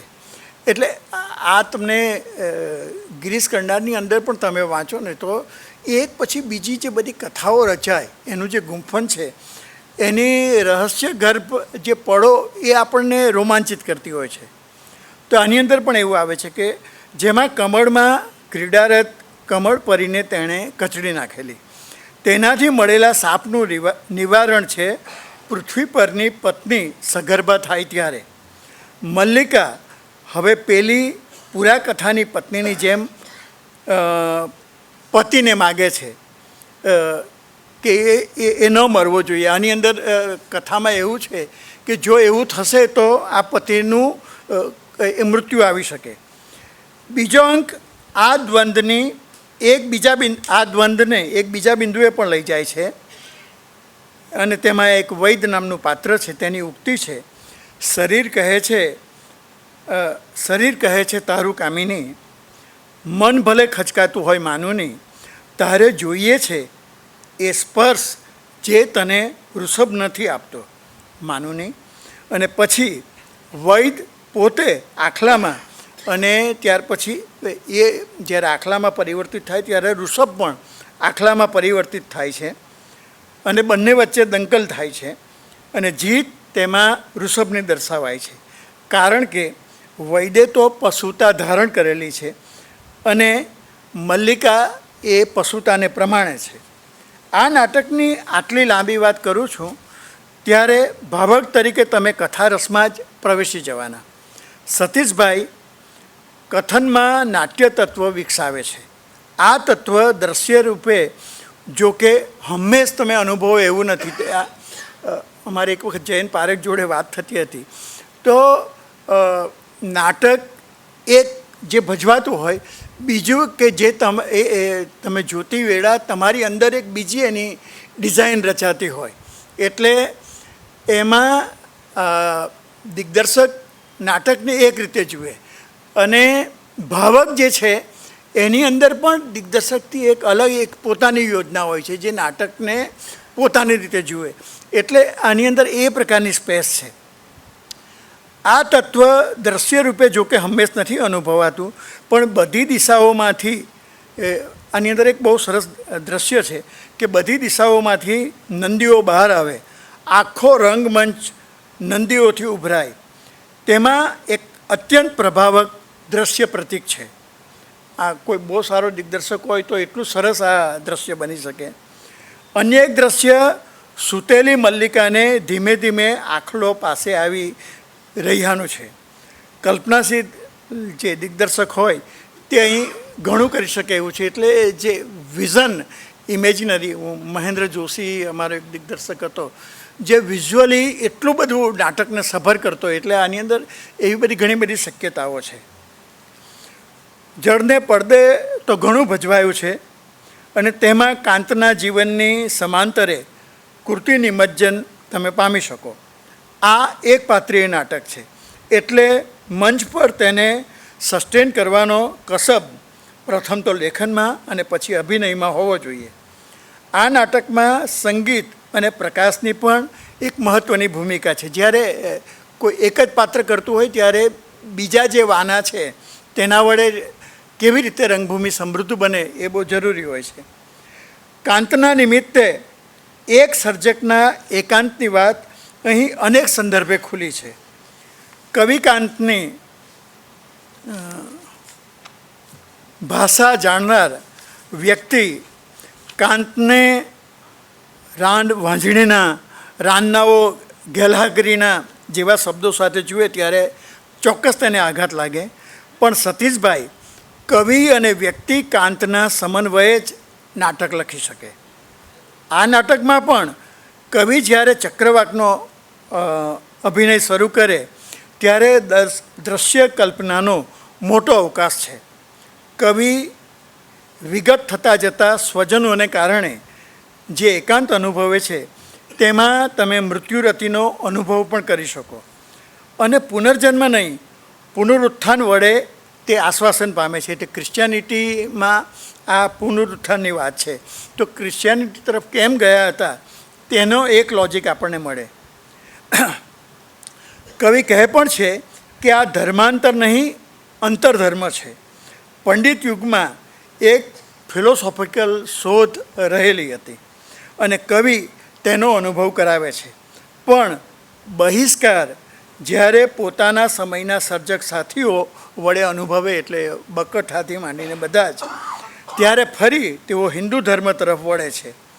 કાંતના અનેક પ્રકારના સંઘર્ષ તેમના એકાંતને, હું કહું છું કે એકાંતના આટલા બધા, આમ કવિતામાં કદાચ શક્ય હોય પણ નાટકમાં એકાંતના આટલા બધા સ્વરૂપો તાગવા એ સહેલા નથી હોતા. પણ આની અંદર કાંતના નિમિત્તે તેઓ એકાંતના ઘણા બધા રૂપો અહીંયા પ્રગટ કરે છે. જળને પડદે કે ધૂળનો સૂરજ સર્જકને કેન્દ્રમાં રાખે છે. એટલે વાચિકમ વધુ પ્રભાવક રહેવાનું. પણ ધૂળનો સૂરજમાં જયંત ખત્રીના જીવનની અનેક વિગતો ઉમેરવાથી નાટકનો લય થોડો અડપાય છે. નાટકમાં દસ્તાવેજી વિગતોનો ભાર ઓછો હોવો ઘટે, અને તે વાત સતીશભાઈ પણ વધુ સારી રીતે કહી શકે. ખેર, આ 10 નાટકોમાં અડધાથી વધુ નાટક એકાંકીમાંથી દ્વિઅંકી રૂપ પામ્યા છે. તેમાં એક અંગુલીમાલ છે, પણ તે મૂળ જાતક કથાનું નાટ્ય રૂપ નથી. મુખ્ય પાત્રનું નામ અંગીરામ છે, જે કોઈ કામ કરતો નથી ને તેથી બધા તેની તરફ આંગળી ચીંધે છે ને તેને આ ગમતું નથી. તેની આ પ્રતિક્રિયા એક રોકી ન શકાય એવી વૃત્તિમાં ફેરવાઈ જાય છે. ન ચીંધો આમ મારી સામે આંગળીઓ, પણ તે હરામનું ખાનાર જ છે ને રહે છે, અને આખર તેનો ન્યાય તોડવા સમાજના અનેક વર્ગના લોકો ભેગા થાય છે, પણ તે વિફરે છે ને બધાની આંગળીઓ કાપી ગળામાં ભેરવવાનું એલાન કરે છે. આ નાટક ઉત્તરાર્ધમાં એ હવે અંગુલીમાલ તરીકે ઓળખાય છે, અને ત્યારે શાસક બની ચૂક્યો છે. અને ત્યારે બુદ્ધના સંઘમ શરણમ ગચ્છામી, ધમ્મમ શરણમ ગચ્છામી, સંઘમ રણમ ગચ્છામીના સંકેત ત્યાં બદલાવા માંડે છે. અંગુલીમાલનો પૂર્વાર્ધ જ્યારે ઉત્તરાર્ધ તરીકે આગળ વધે છે, ત્યારે વર્તમાન નહીં, કોઈ પણ સમયના શાસકની કામ કરવાની રીતિ શું હોઈ શકે તેનો અનુભવ કરાવે છે. અંગુલીમાલને સત્તા માટે જેટલી આંગળીની જરૂર છે એ મેળવવા તે જે રમતો કરે છે તેમાં વીત્યા અનેક દાયકાના રાજકીય અને વર્તમાન પ્રતિરૂપ તમે જોઈ શકો. અંગુલીમાલ એક જગ્યાએ કહે છે, અવતાર બદલાતાએ મારી ભૂખ નથી બદલાઈ. આ એક પોલિટિકલ એનું એક વિધાન આપણે કહી શકીએ. પૂર્વાર્ધ રજવાડાનો સમય સૂચવે છે એના, અને ઉત્તરાર્ધ એ વર્તમાનનો સમય સૂચવે છે. આ સમય યોજના વડે સતીશભાઈ નાટકના વાસ્તવને એક નવું પરિમાણ આપે છે. અને ઉત્તરાર્ધમાં તો ન્યૂઝ ચેનલની ભાષા સંદર્ભે પ્રાકૃત પાલીનો સંદર્ભ પણ તેઓ જગાડે છે, ને હવે અમુક ભાષાના સંદર્ભ મરી ગયા છે તેવા સંકેત તરફ આ દ્રશ્યને લઈ જાય છે. વર્તમાન રાજકારણ વિશે અહીં ઘણી સીધી ટિપ્પણ છે, જેમાં હેસિયત વિનાના બકાલા વેચનારની પણ કેવી સત્તા હોઈ શકે તે વાત માર્મિક રીતે રજૂ કરી છે. એટલે જે આપણે છેલ્લા કેટલાક વર્ષનું પોલિટિક્સ આપણે જોઈએ છે, રાજકારણ જોઈએ છે, હું આજે પણ માનું છું કે આ નાટક જો વર્તમાન સમયમાં ભજવાય તો એના જુદા સંકેતો એટલે અત્યારના શાસકોને ન ગમે એવા, પણ બેઝિકલી આ અત્યારના શાસકોની હું માનું છું કે શાસકો આ પ્રકારના હોય છે. અંગુલીમાલને મતલબ કે ગયા ખાતે છે. અંગુલીમાલ એ અર્થમાં મૂળ જાતક કથાના સંસ્કાર જાળવે છે, પણ સંકેતની પ્રણાલી આખી બદલી કાઢે છે. નાટકમાં આખરે લોકશાહીનો જયકાર જરૂર છે, પણ લોકો હવે આંગળીમાં ફેરવાઈ ગયા છે. મત નાખ્યા પછી શાહીના ટપકા કરાવતી આંગળીઓ, જેને વિતાડીને ફરે છે વર્તમાન શાસકો, અંગુલીમાલો. એટલે અંગુલીમાલ આ અર્થમાં. આ નાટક વાચાળ જરૂર લાગશે, પણ નાટકનું વસ્તુ જ એવું છે કે જે વાચાળતાની અપેક્ષા રાખે. સતીશભાઈ નાટ્યલેખક તરીકે જે જુદા જુદા સ્તરના પ્રેક્ષકને ઈચ્છે છે તે શોધ અહીં પણ સાર્થક જણાશે. એ દરેક નાટક એ જુદા જુદા ઓડિયન્સને એ ઈચ્છે છે. સતીશભાઈ પાસે સંસ્કૃત, વૈદિકથી માંડી વર્તમાન સમયની ભાષા છે, અને તેના વડે તેઓ એક આખો સામાજિક સાંસ્કૃતિક પરિવેશ રચી શકે છે. કામરૂ નાટક પણ એ રીતે રસપ્રદ બને છે, જેમાં સ્ત્રીઓ પોતાનો સ્વતંત્ર પ્રદેશ, ઇલાકો રચવા જાય છે, પણ તે માનવ સમાજની પ્રકૃતિથી વિરુદ્ધ છે, તેથી શક્ય બનતો નથી. ભામિની આ ઇલાકામાં પ્રવેશે છે ને તેની પર જેની સત્તા ચાલે છે પ્રાથમિક રીતે, તેનું નામ દામિની છે. સતીશભાઈ દામિની યામિની નામ રાખી જે ભેદની ભ્રમણા છે તે અહીં મટાવે છે. આમ બાકી તો એ સત્તાધીશની પ્રતિનિધિ છે દામિની, અને પેલી તો બહારથી આવેલી છે. તો બેઉ વચ્ચે ફરક હોવો જોઈએ, પણ એમણે નામની યોજનામાં છેવટે આ સ્ત્રી સરખી છે એ, પણ ભામીની જે ભાષા સંસ્કાર લઈ આવેલી છે તેમાં પુરુષ છે, અને અહીંયા એની અંદર પુરુષનો ઉલ્લેખ પણ ત્યાં ચાલે નહીં એવા પ્રકારનો છે. આ અભયારણ્યમાં એ પુરુષનો ઉલ્લેખ થઈ શકે એમ નથી. અહીં જેની સત્તા છે તે કામિની દેવીની છે. આ નામમાં પણ સ્પષ્ટ સંકેત છે. આખર કામ જ સ્ત્રી પુરુષ સંબંધમાં સ્થાપક તત્વ છે. યામિની અહીં આવી છે તે પણ વિજાતીય વ્યક્તિને ચુંબન કરવાને કારણે. નાટક પ્રથમ અંકના અંતે લવિંગાનો પ્રવેશ કરાવે છે અને તે પૂરતો નાટકીય છે. અહીં સ્ત્રીઓ પુરુષ નામના તત્વથી, લિંગથી, સંવેદનથી, ભાષાથી અડગી રહેવા મથે છે, પણ અનુભવે છે કે પુલ્લિંગ શબ્દો વિના વ્યવહાર શક્ય જ નથી. પછી નવનાથની કથા આવે છે. કામરૂ દેશમાં મચ્છિંદરે પણ સ્ત્રીવેશ ધરેલો જે અહીં લવંગિકાએ ધરેલો છે, અને યામિની ભામિની બંને તેનાથી ગર્ભવતી બને છે. આખર કામિની દેવી હાર અનુભવે છે, પણ તેમાં સ્વીકૃતિ છે. તે યામિનીનું બાળક માંગતા કહે છે, મારી છાતી છલકાય છે. એટલે આ સ્ત્રી એક આખા વર્તુળ પછી એ કામિની પણ જે આમ તો સાવ વિરુદ્ધનું ઇચ્છતી હતી તે અહીંયા કરી રહી છે. સતીશભાઈ ઘણા મોટા અને માનવ સમાજની જે કંઈ વ્યવસ્થા છે તેનાથી વિપરીતની અપેક્ષા કરનારને મનુષ્યની મૂળભૂત રચનાનું વાસ્તવ સમજાવે છે. આ સમગ્ર નાટકનું એક મહત્ત્વનું નાટક મેં ગણદેવીનો ગલો છે. તે મેં અગાઉ પણ નોંધ્યું છે.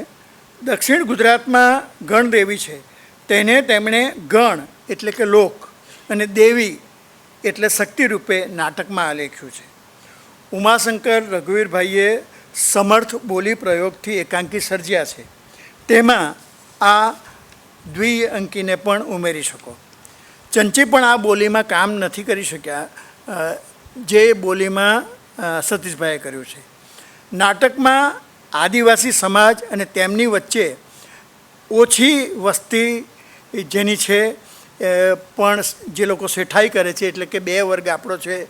આદિવાસી સમાજ બહુ મોટો, પણ તેને રાજકીય રીતે પ્રતિનિધિત્વ કરે તે આદિવાસી લાખોમાં હોય તો અહીંયા હજારોમાં હોય, પણ પ્રતિનિધિ તે લોકોનું કરે તો આ શેઠ લોકો કરે. એટલે એક રાજ કરતો સમાજ આ છે. શિક્ષણ પામેલા ગલામાં એક રાજકીય જાગૃતિ આવે છે. નાટકના આરંભે તે ઘેરૈયાનો કાળી બિલાડી બન્યો છે ને આ કાળી બિલાડી પણ પ્રતીક બની જાય છે. આ ગલો જે રેવતીને ચાહે છે તે ઉચ્ચ શાસક વર્ગના શેઠની દીકરી છે. આ શક્ય બન્યું છે શિક્ષણે ઊભી કરી આપેલી ભૂમિના કારણે.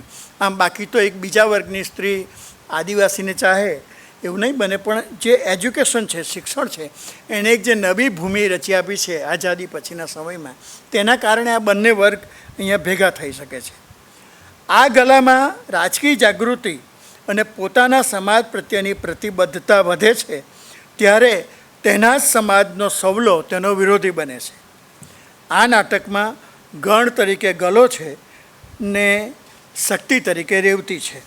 સતીશભાઈએ ખરા અર્થમાં પણ રેવતીને એકદમ બળુકી આલેખી છે.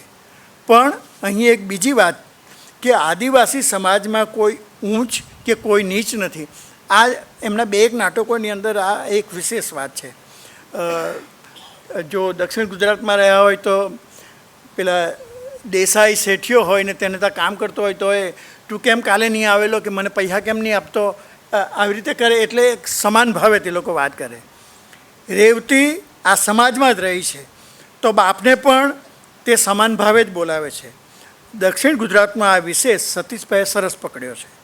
હા, ઉંબાડિયા બનાવવાની આખી પ્રક્રિયા અહીં એટલી વિગતે વર્ણવી છે કે અત્યારે રસોઈ શું આવે છે તેની ચોકસાઈ તેમાં અનુભવાશે. પણ તેઓ સુરતના છે અને જેનું વાંચીકમ થયું તેની અંદર પણ તેમણે જે વાનગીઓ વિશે વાત કરી, એટલે સતીશભાઈ હોય તો આ આપણે ચલાવવું પડે. આ દ્રશ્ય એ અર્થમાં આટલું બધું વિગતે ન આલીખી શકાય એમ. તેમણે દ્રશ્ય સંયોજના પાસે અહીં કામ લેવું જોઈતું હતું. પણ દક્ષિણ ગુજરાતના આદિવાસી વિસ્તારોમાં દેહાઈ પારસીઓ એ કેવી રીતે જંગલો, સાગના જંગલો કાપી સત્તા જમાવેલી, તેનો અનુભવ જેમને હોય તેને આ નાટક વધારે પ્રમાણભૂતતા સાથે પોતાનું લાગશે. નાટકના બીજા અંકમાં ગલા અને રેવતીના વધતા પ્રભાવે શેઠની સત્તા જાય છે. રેવતી એક જગ્યાએ તેના પ્રેમી ગલાને દ્રૌપદી માટે જેમ કૃષ્ણ હતો તેમ તું મારા માટે છે એવો ઉલ્લેખ કરે છે. સંબંધના પરિમાણ કેવા હોઈ શકે તે અહીં સ્પષ્ટ થાય છે. ને પછી ગલા ન હોવો છતાં ગણનું લોકરાજ્ય અંદર ગલાને મારી નાખવામાં આવે છે, છતાં ગણનું લોકનું રાજ શક્તિ વડે કેવું સ્થપાય તે દ્રશ્ય સાથે નાટક પૂરું થાય છે. દક્ષિણ ગુજરાતની બોલી, ભાષા વ્યવહાર, સમાજ વ્યવહાર અહીં એટલી સ્વાભાવિકતાથી આવ્યા છે કે જો તમે દક્ષિણ ગુજરાતના હો તો વિશેષ રીતે તેને માણી શકો. આ નાટકમાં પણ રાજકીય પ્રતિબદ્ધતા છે, આદિવાસી સમાજની રાજકીય જાગૃતિ છે. એટલે તમે દરેક નાટકોના સબ્જેક્ટ તમે જોશો અને તેમાં તેઓ જે તાગે છે એ તમને આટલા બધા વૈવિધ્ય સાથે તમને જોવા મળશે. અરણ્ય નાટક બહુ જુદા અર્થમાં મેં ગંડેવીનો ગલો સાથે જોડાય તેમ છે. આરણ્યક અને નાગરી સમાજ વચ્ચેનો ભેદ અહીં મહાભારતની ભીમ હિડિંબા પ્રેમ કથા સંદર્ભે કહેવાયો છે. તેમાં તમને કૃષ્ણ અને ઇન્દ્ર પણ નાગરી સમાજના જણાશે, પણ માતા કુંતી એક સ્ત્રીના નાતે હિડિંબાની વેદના અને આરણ્યક સ્વતંત્રતાને ઓળખી શકે છે, પ્રમાણી શકે છે. એટલે એક સ્ત્રી, આમ તો એ 5 પાંડવોની માં છે તો એ જુદી હોય, પણ એ હિડિંબાની સાથે રહે છે. સતીશભાઈએ અત્યંત સભાનતાથી આખા નાટકની સંરચના ઘડી છે અને તેમાં તેમનું વાચિકમ વધુ પ્રભાવક બનીને આવે છે. મહાભારતની કથાને તેમણે નવા અર્થઘટનો આપ્યા છે. 2 સંસ્કૃતિ વચ્ચેના પાયાના ભેદ અને જીવન દર્શન આમાં સ્પષ્ટ રીતે ઉઘડી આવ્યા છે. ભીમ હિડિંબા સંબંધથી જન્મેલો ઘટોત્કચ અહીં યુદ્ધમાં જે રીતે તેનો ઉપયોગ થાય છે તે આજે પણ નાગરી સમાજ આરણ્યક સમાજનું જે રીતે શોષણ કરે છે, જે રીતે તેને બલિ બનાવે છે તેનો સંદર્ભ રચે છે. તેઓ અહીં રાક્ષસ કુળ વિશેની ભ્રમણા પણ ભાંગે છે અને તે પણ નોખી સંવેદનશીલતા, વધુ શુદ્ધ અને શરત વિનાની સંવેદનાવાળા સમાજને જીવે છે તે પ્રત્યક્ષ કરે છે. હું બધા જ નાટક વિશે વાત કરવાનું રહેવા દઉં છું, એટલે કે મન મગન હુઆ અને એક હતો રાજા વિશે વધુ વાત નથી કરતો. આ સમગ્ર નાટક સંદર્ભે કહેવાનું એ જ રહે છે કે સતીશભાઈ હજુ વધુ મોટા નાટકો સર્જી શકે છે. કેવા પ્રકારના કથા વસ્તુ પાસેથી કેવું કામ લેવું તેની યોજના તેઓ જે રીતે વિચારે છે એ વિધાયકતા જ નાટ્ય તત્વ બને છે. હા, તેઓના નાટક પ્રયોગશીલ રંગભૂમિ પર જ ભજવાઈ શકે તેમ છે. તેઓ પોતે પણ મુંબઈયા વ્યવસાયી રંગભૂમિની શરતે લખે એવા નથી. મધુરાય, જયંત પારેખ, સિતાંશુ, યશસ્ચંદ્રે પોતાની નાટ્ય લેખક તરીકેની ભાષા ક્ષમતાના વિનિયોગે મુંબઈની રંગભૂમિને કેટલાક રૂપાંતરો આપ્યા. એવી શરત લાભશંકર ઠાકર, રઘુવીર ચૌધરીએ, ચીનુ મોદીએ, ચીનુભાઈએ 2-3 નાટકોના અપવાદ કર્યા છે. બાકી તેમણે પણ એ શરત નથી પાડી. સતીશ વ્યાસ પણ તેમાંના એક છે. તેમના નાટકો અભ્યાસક્રમમાં હોય તે જરૂરી છે, કારણ કે ગુજરાતી વિભાગોમાં નાટક સાહિત્યના એક સ્વરૂપ લેખે જ ભણાવાય છે. જો તે ભજવાતી રંગભૂમિની અતિશયિતતા સ્વીકારશે તો નાટકનું સાહિત્ય તત્વ અડપાશે. સતીશ વ્યાસ ગુજરાતના રંગમંચ પર અને અભ્યાસક્રમોમાં હોવા જોઈએ તે આપણી જરૂરિયાત છે. Thank you. આભાર બકુલભાઈ. એમણે સમગ્ર નાટકમાં જે બધા નાટકો જે આવરી લીધા છે એમની વિસ્તારપૂર્વક ટૂંકાણમાં વાત કરી. એમાંના જ એક નાટક કામરૂ એના વાચિકમ માટે ધરાબેન ભટ્ટને વિનંતી કરું છું. ધરાબેન પોતે થિયેટર સાથે સંકળાયેલા છે. ટીવી સિરિયલ્સ, ફિલ્મમાં એ અભિનેત્રી તરીકે એમણે કામ કરેલું છે. બજાબા ફિલ્મ એમની જે મુખ્ય અભિનેત્રી તરીકે કરેલી, એમાં એમને ઘણા એવોર્ડ્સ પણ મળેલા છે. થિયેટર અને ટેલિવિઝન એમ અલગ અલગ બેના પુસ્તકો પણ એમણે લખેલ છે. તો એવા ધરાબેન ભટ્ટને વિનંતી કરું કે કામરૂનું વાચિકમ કરે. નાટક કામરૂ. હે રૂપવતી, તું જાગ. જો તારી સામે તું જેની કલ્પના કરે છે એ જ વ્યક્તિ ઊભી છે. હવે એ વ્યક્તિ તારા અંગો ઉપર ધીમે ધીમે હાથ ફેરવે છે. મૃદુ અને મધુરો સ્પર્શ. તને એના સ્પર્શની મધુર મધુર માદક માદક અસર થાય છે. તું મીઠી નિંદ્રામાં સરી રહી છે. ગાઢ અને પ્રગાઢ નિંદ્રા. તને સ્પર્શ કોઈ દિવ્ય પ્રદેશની યાત્રા કરાવી રહ્યો છે. શાંત. ઊંડાણમાં જઈ અત્યંત શાંત થા બાલિકા. હવે ધીમે ધીમે તું એ સ્પર્શના ઘેરા પાશમાંથી છૂટી રહી છે. હવે તને સ્પર્શનો બોજો લાગતો નથી. ઊંડા ઘેનમાંથી બહાર નીકળી હવે તું ધીમે ધીમે જાગૃતિમાં આવી રહી છે. હવે તારી આંખો પરનો ભાર હળવો થઈ રહ્યો છે. જાગ બાળા, જાગ. જો હવે તને કોઈ તાણ નથી, કોઈ મોહનિંદ્રા નથી. જાગ. બીજો એક મોનોલોગ છે. પાત્ર છે કામિની. હા, એનો કયો વાંક? સાચું કહ્યું. આજે મારું મન પણ નિયમ તોડવા વિચલિત છે. મને કોઈ રોકે છે ભીતરથી. યામિની, મને ક્ષમા કરજે. હું મારો નિયમ પાછો ખેંચું છું. એટલા માટે નહીં કે મેં પણ પુત્ર સંતાનને જન્મ આપ્યો છે. એ તો જન્મતાની સાથે જ મરી ચૂક્યો હતો. ક્ષમા યામિની. એટલા માટે કે લવંગિકાનો વધ મેં જ કર્યો હતો. હા, લવંગિકાનો. પેલી માદા માછલીની જેમ એને ભોગવ્યા બાદ એ તો ક્ષણે આવવા તૈયાર જ નહોતી. હું એની આંખોનું, એના દેહનું આકર્ષણ રોકી ન શકી.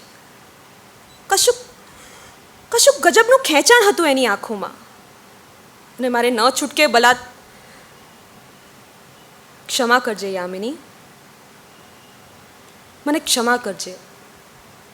આજથી હવે આપણે બધા જ મુક્ત છીએ. જાઓ, જેને જ્યાં જવું હોય ત્યાં જાઓ. યામિની, લાવ તારા બાળકને લાવ. જો મારી છાતી છલકાય છે, એને મારી છાતીએ લગાડવા માંગુ છું. આપીશ મને? આપીશ ને? Thank you. આભાર ધરાબેન. હવે એક બીજા વાચિકમ, જે વ્યાસ સાહેબના તમામ નાટકના જે પુસ્તક છે એમાં જળને પડદેના વધારે પ્રયોગ થયા છે, અને એ જે એક પાત્રીય અભિનય દ્વારા એક જ પાત્રથી જે અભિનય કર્યો છે એ કમલ જોશી કરવાના છે. કમલ જોશી પોતે અંગ્રેજીના લુણાવાડા કોલેજમાં પ્રોફેસર તરીકે એ કાર્યરત છે. પણ જ્યારે જાહેર રજા કે શનિ રવિની રજા હોય તો એમનું ઠેકાણું એ થિયેટરની વર્કશોપમાં જ હોય. પોતાની થિયેટરનું એમની સંસ્થા પણ છે. એમાં પણ એક કમર્શિયલ ટિકિટ શો નાટકો પણ કરે છે. પણ એમને ખરી મજા એ જળને પડદેમાં આવે છે, અને એ આપણે કેટલી વખત આપણે જોયેલું પણ છે. તો હું કમલ જોશીને વિનંતી કરું કે આપ આવો અને વાચિકમ કરો. કમલ જોશી, ખૂબ તાળીથી આપણે અભિવાદન કરીશું. મંચને વંદન. અંગ્રેજી સાહિત્યનો વિદ્યાર્થી છું અને લગભગ તમામ ભાષાના ઉત્તમ કૃતિઓ જે છે એને મંચ ઉપર વિદ્યાર્થીઓ માટે સરળ કરવા માટે વિદ્યાર્થીઓને મંચ પર ભજવ્યા છે નાટકોને માત્ર આવા મોટા ઓડિટોરિયમના મંચ સુધી સીમિત ન રાખતા ક્લાસરૂમના મંચ સુધી પણ લઈ જવાનો પ્રયત્ન કર્યો છે. શેક્સપિયર, કાલિદાસ, ભાસ, ગિરીશ કર્નાડ, મહેશ દત્તાની, યુજીન આયોનેસ્કો, અગણિત મધુભાઈ, મધુરાય, ચીનુભાઈ, બધાના નાટકો ભજવ્યા, શેતાંશુભાઈના નાટકો ભજવ્યા. પણ અનેકવાર જાહેર પ્લેટફોર્મ પરથી મેં કહ્યું છે કે મારા પ્રિય લેખક એ સતીશભાઈ છે. અને એક ખબર નહીં, એક તાર ડે વનથી જે દિવસે એમનું પહેલું નાટક વાંચ્યું હતું ત્યારથી જોડાયેલો. અને કામરૂ હું 9 વર્ષ સુધી મારી બેગમાં લઈને ફરેલો.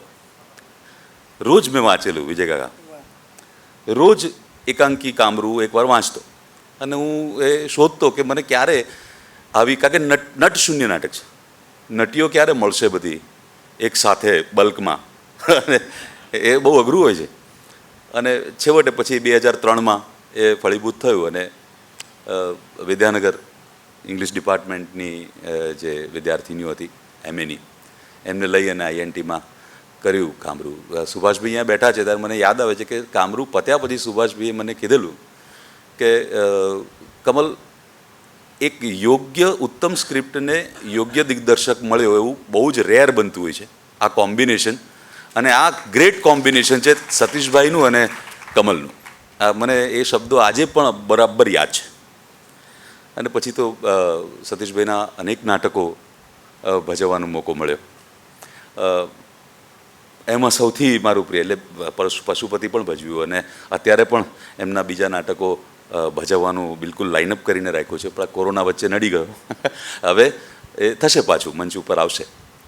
પણ જણને પડદે ખૂબ હૃદયની નજીક રહ્યું છે બધી રીતે.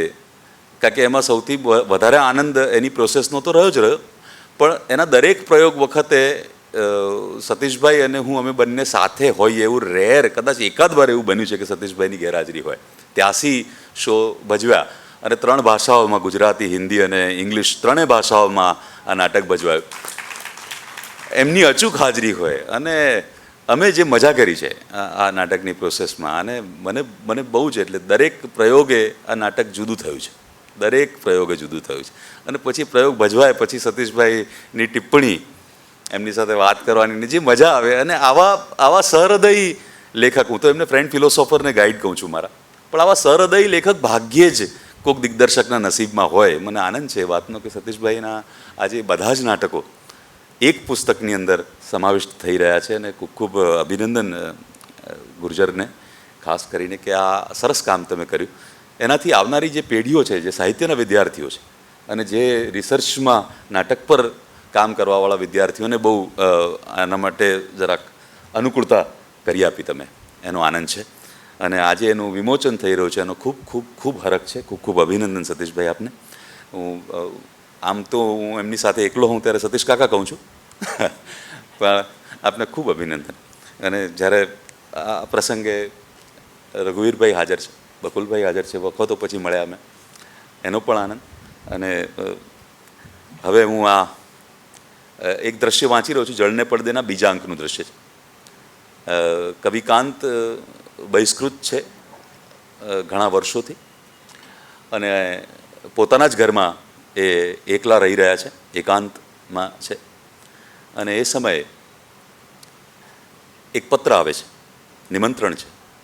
ભાવસિંહજી મહારાજે પત્ર લખેલો છે અને કાંતને ભાવનગર શરદ પૂર્ણિમાની આગલી દિવસે આવવાનું આમંત્રણ પાઠવ્યું છે. ઘણી બધી મનોમંથન પછી કાંત નક્કી કરે છે કે જઈ આવવું, કારણ કે બહુ જૂના સ્નેહી છે. આમ તો પાછા એ બહુ ખુમારીવાળા હતા, એટલે કે મને રાજા બોલાવે ને હું શું કામ જાઉં એમ. પણ પછી કહે કે ના ના, એ મિત્ર તો ખરા, સહૃદયી તો છે જ, એટલે જાઉં. તો આ દ્રશ્ય બીજા અંકનું 17માં 17મો સીન છે બીજા અંકનો. ભાવસિંહજી મહારાજનું ઘર, એમનો દિવાનખંડ, ત્યાં દ્રશ્ય શરૂ થાય છે.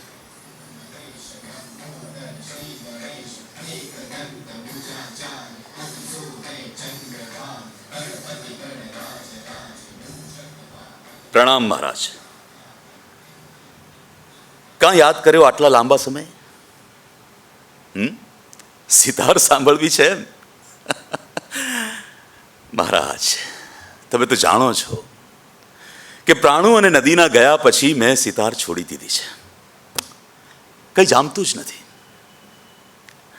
હા, તમે મને પ્રેમથી જ કહો છો, પણ મારા માટે હવે આ ટેક થઈ ગઈ છે, માટે મને ક્ષમા કરજો મહારાજ. અરે, આપ ઊભા કેમ થઈ ગયા? મારાથી કંઈ અવિવેક થઈ ગયો તો મને શું મહેમાનના સ્વાગત માટે ઊભા થયા છો? અરે મહારાજ, અહીંયા વળી કોણ મહેમાન? ક્યાં?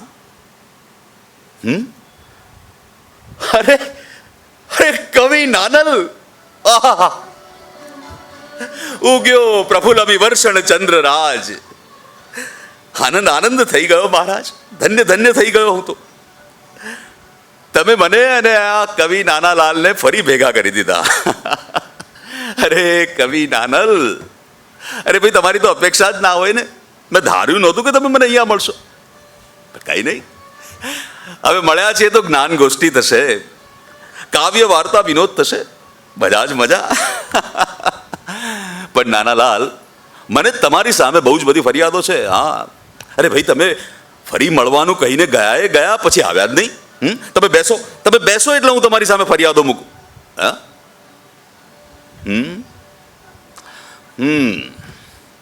મહારાજ, આમ તમે શું કામ આટા મારો છો? અરે ભાઈ, તમે બેસતા નથી એમાં અમારાથી એ બેસાતું નથી. અચ્છા, એટલે હજુ એક મહેમાન આવવાના બાકી છે એમ? કોણ છે? અરે તમે તો ખરા રહસ્યો રાખ્યા છે. ઊંઘે છે, હજી ઊંઘે છે. અરે સવારના 10 થવા આયા અને હજુ સુધી ઉઠ્યા નથી. ક્યાંક બળવંતરાય ઠાકોર તો નથી ને? હા, એ છે અઘોરી. એ ભરૂચી સવારના 10 વાગ્યા સુધી ઘોર્યા કરે છે. હા કવિ, એમના સ્મરણો તો હજી એ સતાવે છે. આવ્યા? અરે બળવંતરાય ઠાકોર! અરે મહારાજ, મેં તો ઠાલો જ તર્ક કર્યો હતો અને પડી ગયો સાચો. શું માંડ્યું છે તમે? હા, કયો કારસો કરવો છે? અચ્છા, એમ જ છે. ભલે કહો. હવે 3 મિત્રો બોલવાના હોય ત્યારે મારે તો વધાવવાના જ હોય ને. કહો કહો, હું ઉચ્ચ શ્રવા બનીને સાંભળીશ. સાચું કહ્યું. એમાં નાનીનો શું વાંક ને બાળકોને કયો દોષ? હા ખરું, પણ મહારાજ, એમાં મારો એ કયો વાંક? મારા બાળકોને તો હું ભેટીએ નથી શકતો. અરે નાની પણ અંદરથી ક્યાંક તો આલિંગન ઝંખતી હશે ને મારી જેમ જ. એક જ છતની નીચે રહેવા છતાં અમે એકમેકને આલિંગીએ નથી શકતા. કહો મહારાજ, કોનો વાંક? આ વિમુખતા, આ સ્વજન દ્રોહ મને ગમે છે ક્યાંથી? મહારાજ, હું તો મૂળેથી માણા વલો, મૈત્રી વલો. આવું મને ગમે છે ક્યાંથી? અને મિત્રો એ આટલા ટૂંકી દ્રષ્ટિના.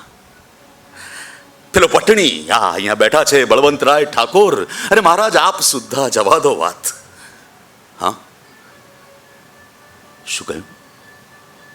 વિસાર્યો નથી એટલે જ બોલાવ્યો છે? તો આપનું ઋણ મહારાજ. અરે આજે મસ્તક માંગશો તો ચરણે ધરી દઈશ. સ્નેહી સ્નેહ તણો અનાદર, કહો શી રીતથી હું કરું? તમારી પાસે તો કુસુમ સરખો કાંત ગણજો. વચન વચને બાંધવો છે મને એમને. અરે નહીં, આપીશ ને. આજે જીવનમાં પહેલી વાર તમે મારી પાસેથી કશુંક માંગ્યું છે તો હું જરૂર આપીશ.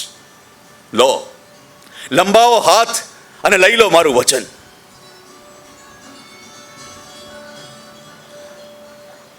પાછો ફરી જાઉં. ઈસુની કરુણા તરફ વળેલો હું પાછો તો ક્યાંથી આવું મહારાજ? અને પછી એમાં મારા પણ ક્યાં? અરે મારે તો જે મૂલ્ય ઊભું કરવું હતું એ તો ગયું જ નહીં. અરે મહારાજ, હું મૂલાંતરથી ત્યાં ગયો છું, કઈ ફેશન કે નવીનતા માટે નથી ગયો. સમજી વિચારીને જાત ખરાઈથી ગયો છું. કોઈ વટાવ પ્રવૃત્તિનો ભોગ બનીને નથી ગયો. આ જરા કમથું પડખું ફેરવી લેવા જેટલું સહેલું કામ નથી મહારાજ કે પાછો ફરી જાવ. હા, વચન તો આપ્યું છે, પણ અરે કવિ, મને તમે તો બોલતા જ નહીં બળવંતરાય. મારી ઠીક છે, મારા આપેલા વચનને પાળું છું. આપની આજ્ઞાને શિરોધાર્ય ગણીને પાછો આવું છું. બીજું કંઈ નહીં તો નાની મુનિને ભાઈ ભાંડુડાઓ રાજી થશે, આપ પ્રસન્ન થશો. અને વિશેષ એ તો આ બળવંતરાય. ઉઠો બળવંતરાય, ભેટીએ. અરે કવિ, એમને ઊભા કરો, વળી પાછું એમનાથી ઊભું નહીં થવાય. બલ્લુ રાય. શું કહ્યું મહારાજ? હા, કાલે ખરીને શરદ પૂનમ. નારાલાલ માટે તો માણેક ઠરી પૂનમ. હા, જઈએ ને ગોપનાથ, જરૂર જઈએ. પણ અત્યારે તો વિશ્રામ કરીએ. કાલે મળીશું ગોપનાથ સંગે.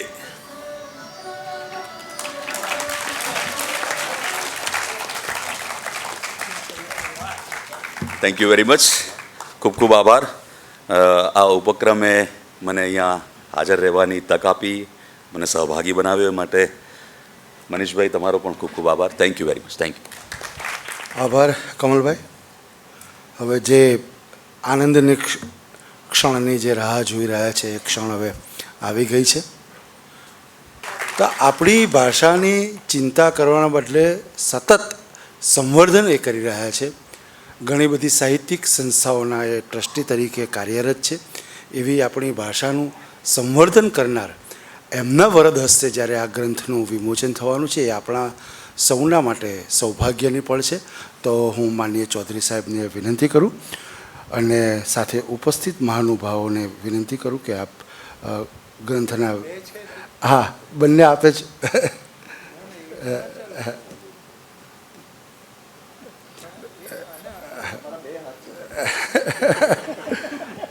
આપનું સ્વાગત છે. આપણે વિમોચન સમયે આપણે ખૂબ તાળીથી આપણે પ્રસંગને વધાવીશું.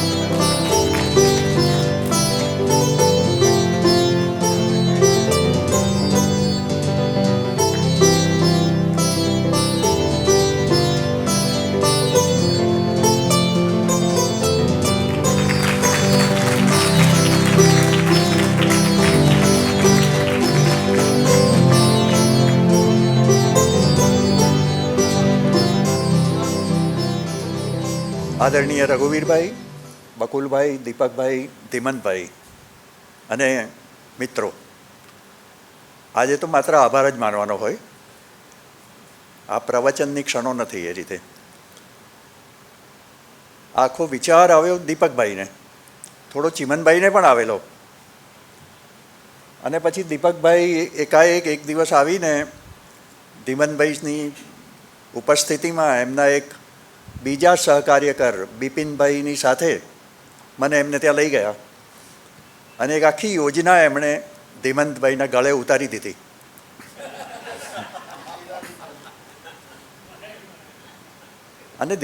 અને ધીમંતભાઈએ પણ નક્કી કર્યું છે કે અમુક પ્રકારના વિલક્ષણ અને વિશિષ્ટ પ્રકાશનો કરવા.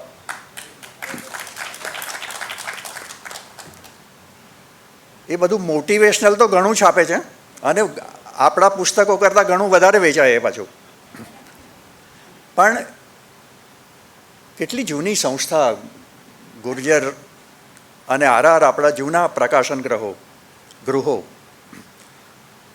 અને એ પ્રતિષ્ઠા હજુ એમને ટકાવી રાખવી છે એવો એક સંકલ્પ મનુભાઈએ અને ધીમનભાઈએ કર્યો છે. અને એ ચરિતાર્થ કરવાનું કામ મનુભાઈથી પણ આગળ લઈ જવું એવા સંકલ્પ સાથે કરી રહ્યા છે.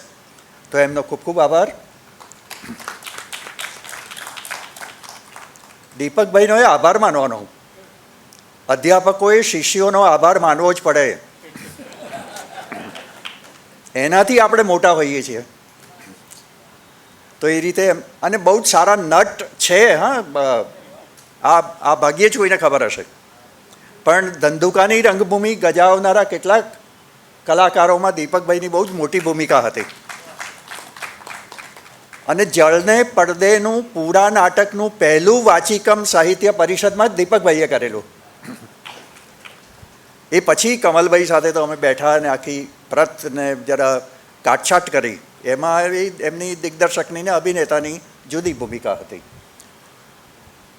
અને એ કાંત વિશે કર્યું જે કાંત પોતાના નાટકમાં એક પણ શબ્દનો ફેરફાર અભિનેતાઓને નહોતા કરવા દેતા,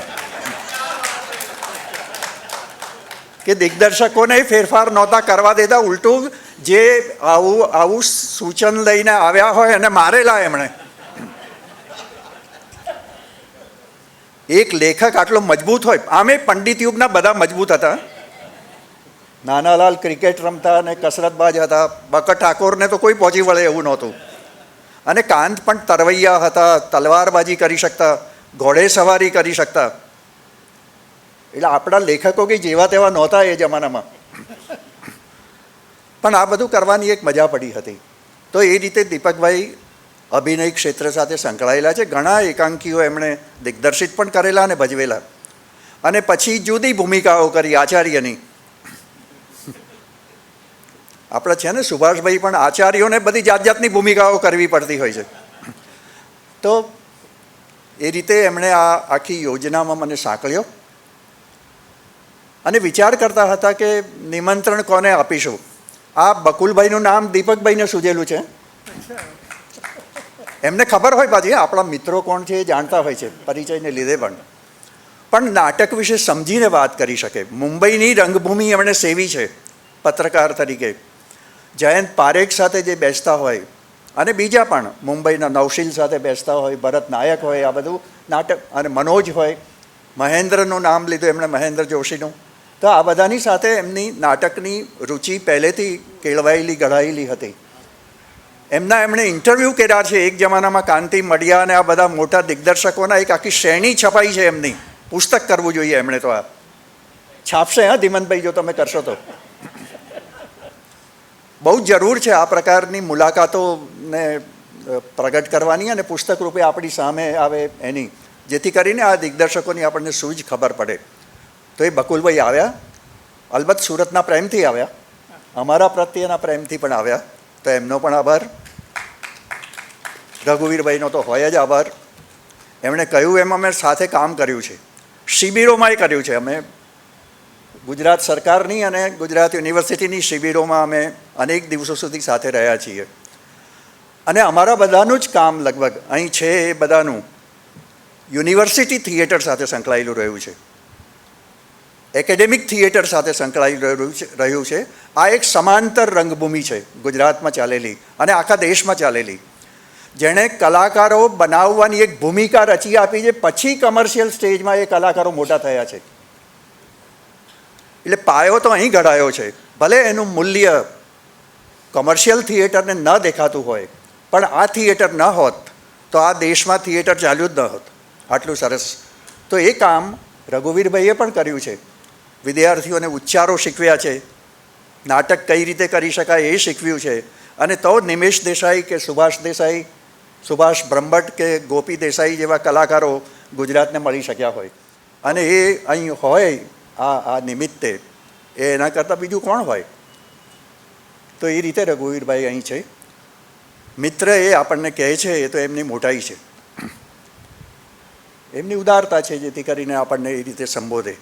પણ એનો આનંદ પ્રગટ કરીએ. ધન્યવાદ. અધ્યક્ષીય વક્તવ્ય માટે માન્ય ચૌધરી સાહેબને વિનંતી કરું. આપણે ખૂબ તાળીથી એમનું અભિવાદન કરીશું. સ્વાગત છે સર. સતીશભાઈ, બકુલભાઈ, દીપકભાઈ, પ્રકાશકનું નામ ભૂલી ગયો, ધીમંત.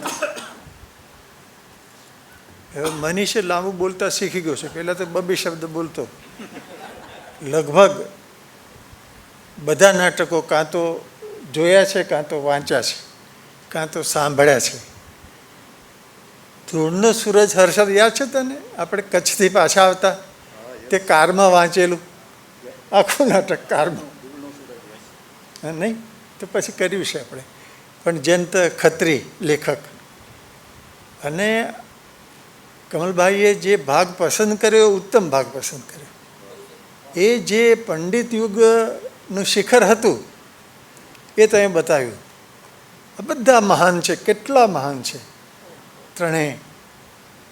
અને ત્રણેયના લક્ષણો પણ તમે બરાબર દાખવ્યા.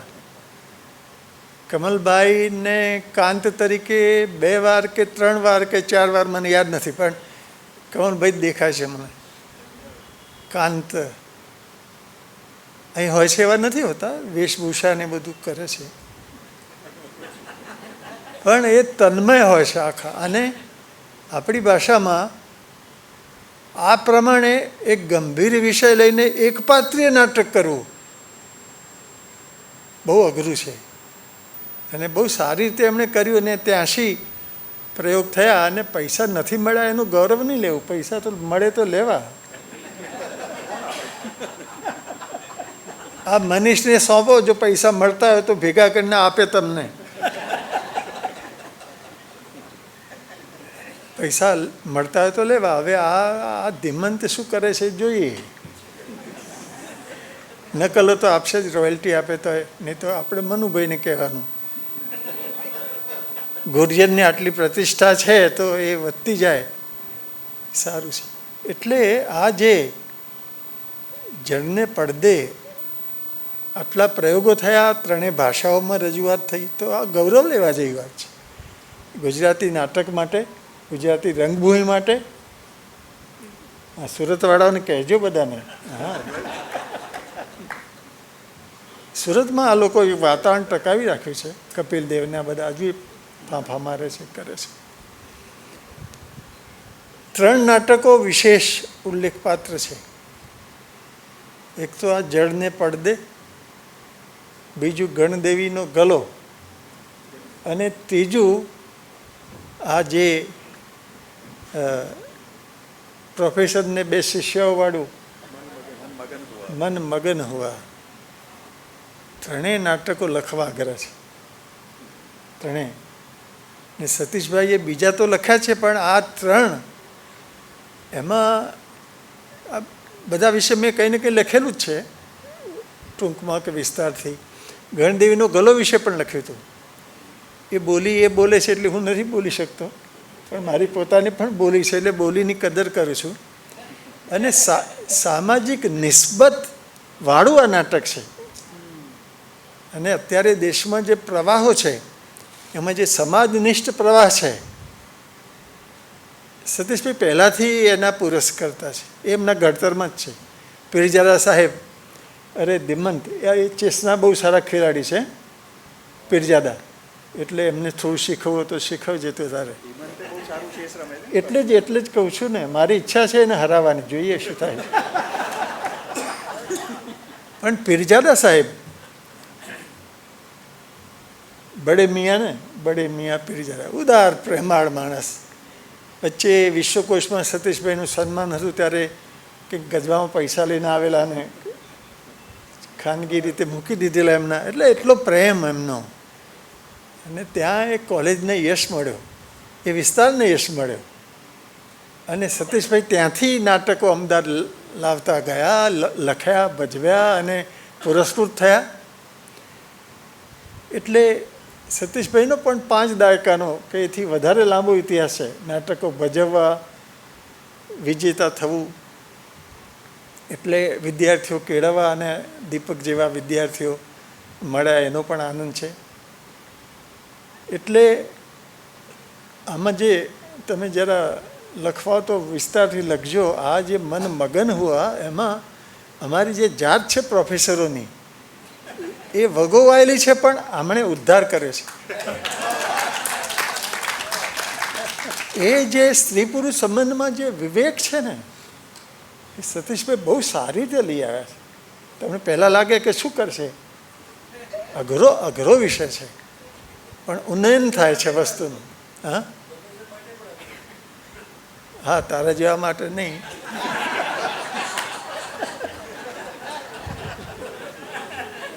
બિંદુ પણ આવી છે ને,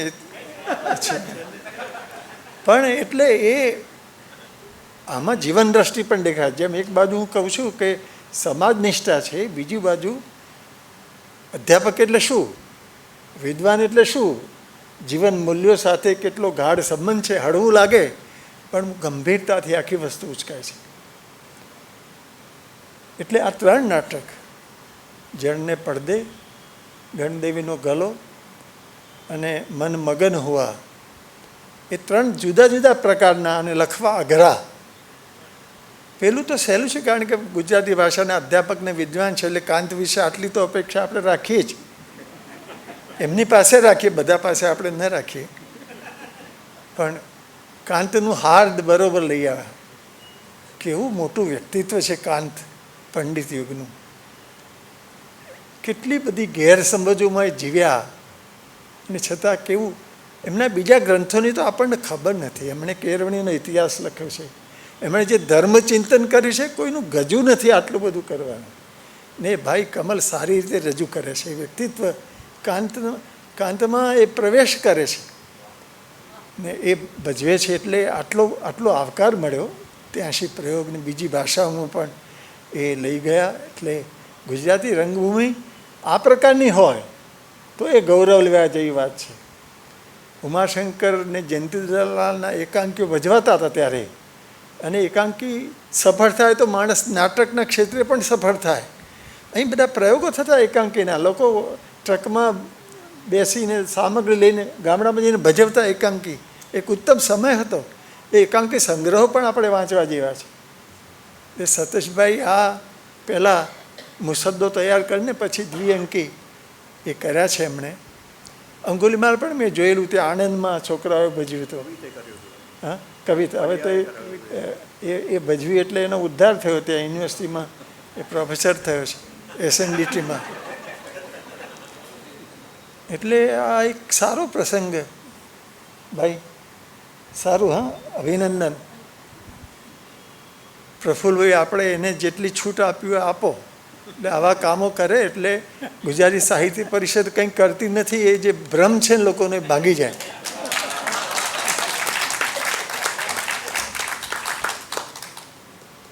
એટલે હવે નવું નાટક લખો ને તો પહેલો પ્રયોગ અહીં કરજો. એ શુભેચ્છા સાથે આપને સૌનો આભાર. આભાર ચૌધરી સાહેબ. મંચસ્થ મહાનુભાવો, આપ સૌને વંદન, આપનો આભાર. આપ સૌ સમય ખર્ચીને આવ્યા એ માટે આપ સૌનો આભાર. જેમને નિમંત્રણ કાર્ડ નથી મળતા તો તેઓ બહાર પોતાનો વોટ્સઅપ નંબર લખાવી શકે છે. તે માધ્યમ દ્વારા અમે આગામી કાર્યક્રમોની જાણ કરીશું. એક સમૂહ તસવીર લીધા બાદ કાર્યક્રમ પૂર્ણ જાહેર થશે. બહાર આઈસ્ક્રીમની વ્યવસ્થા છે, એને ન્યાય આપશો. આભાર.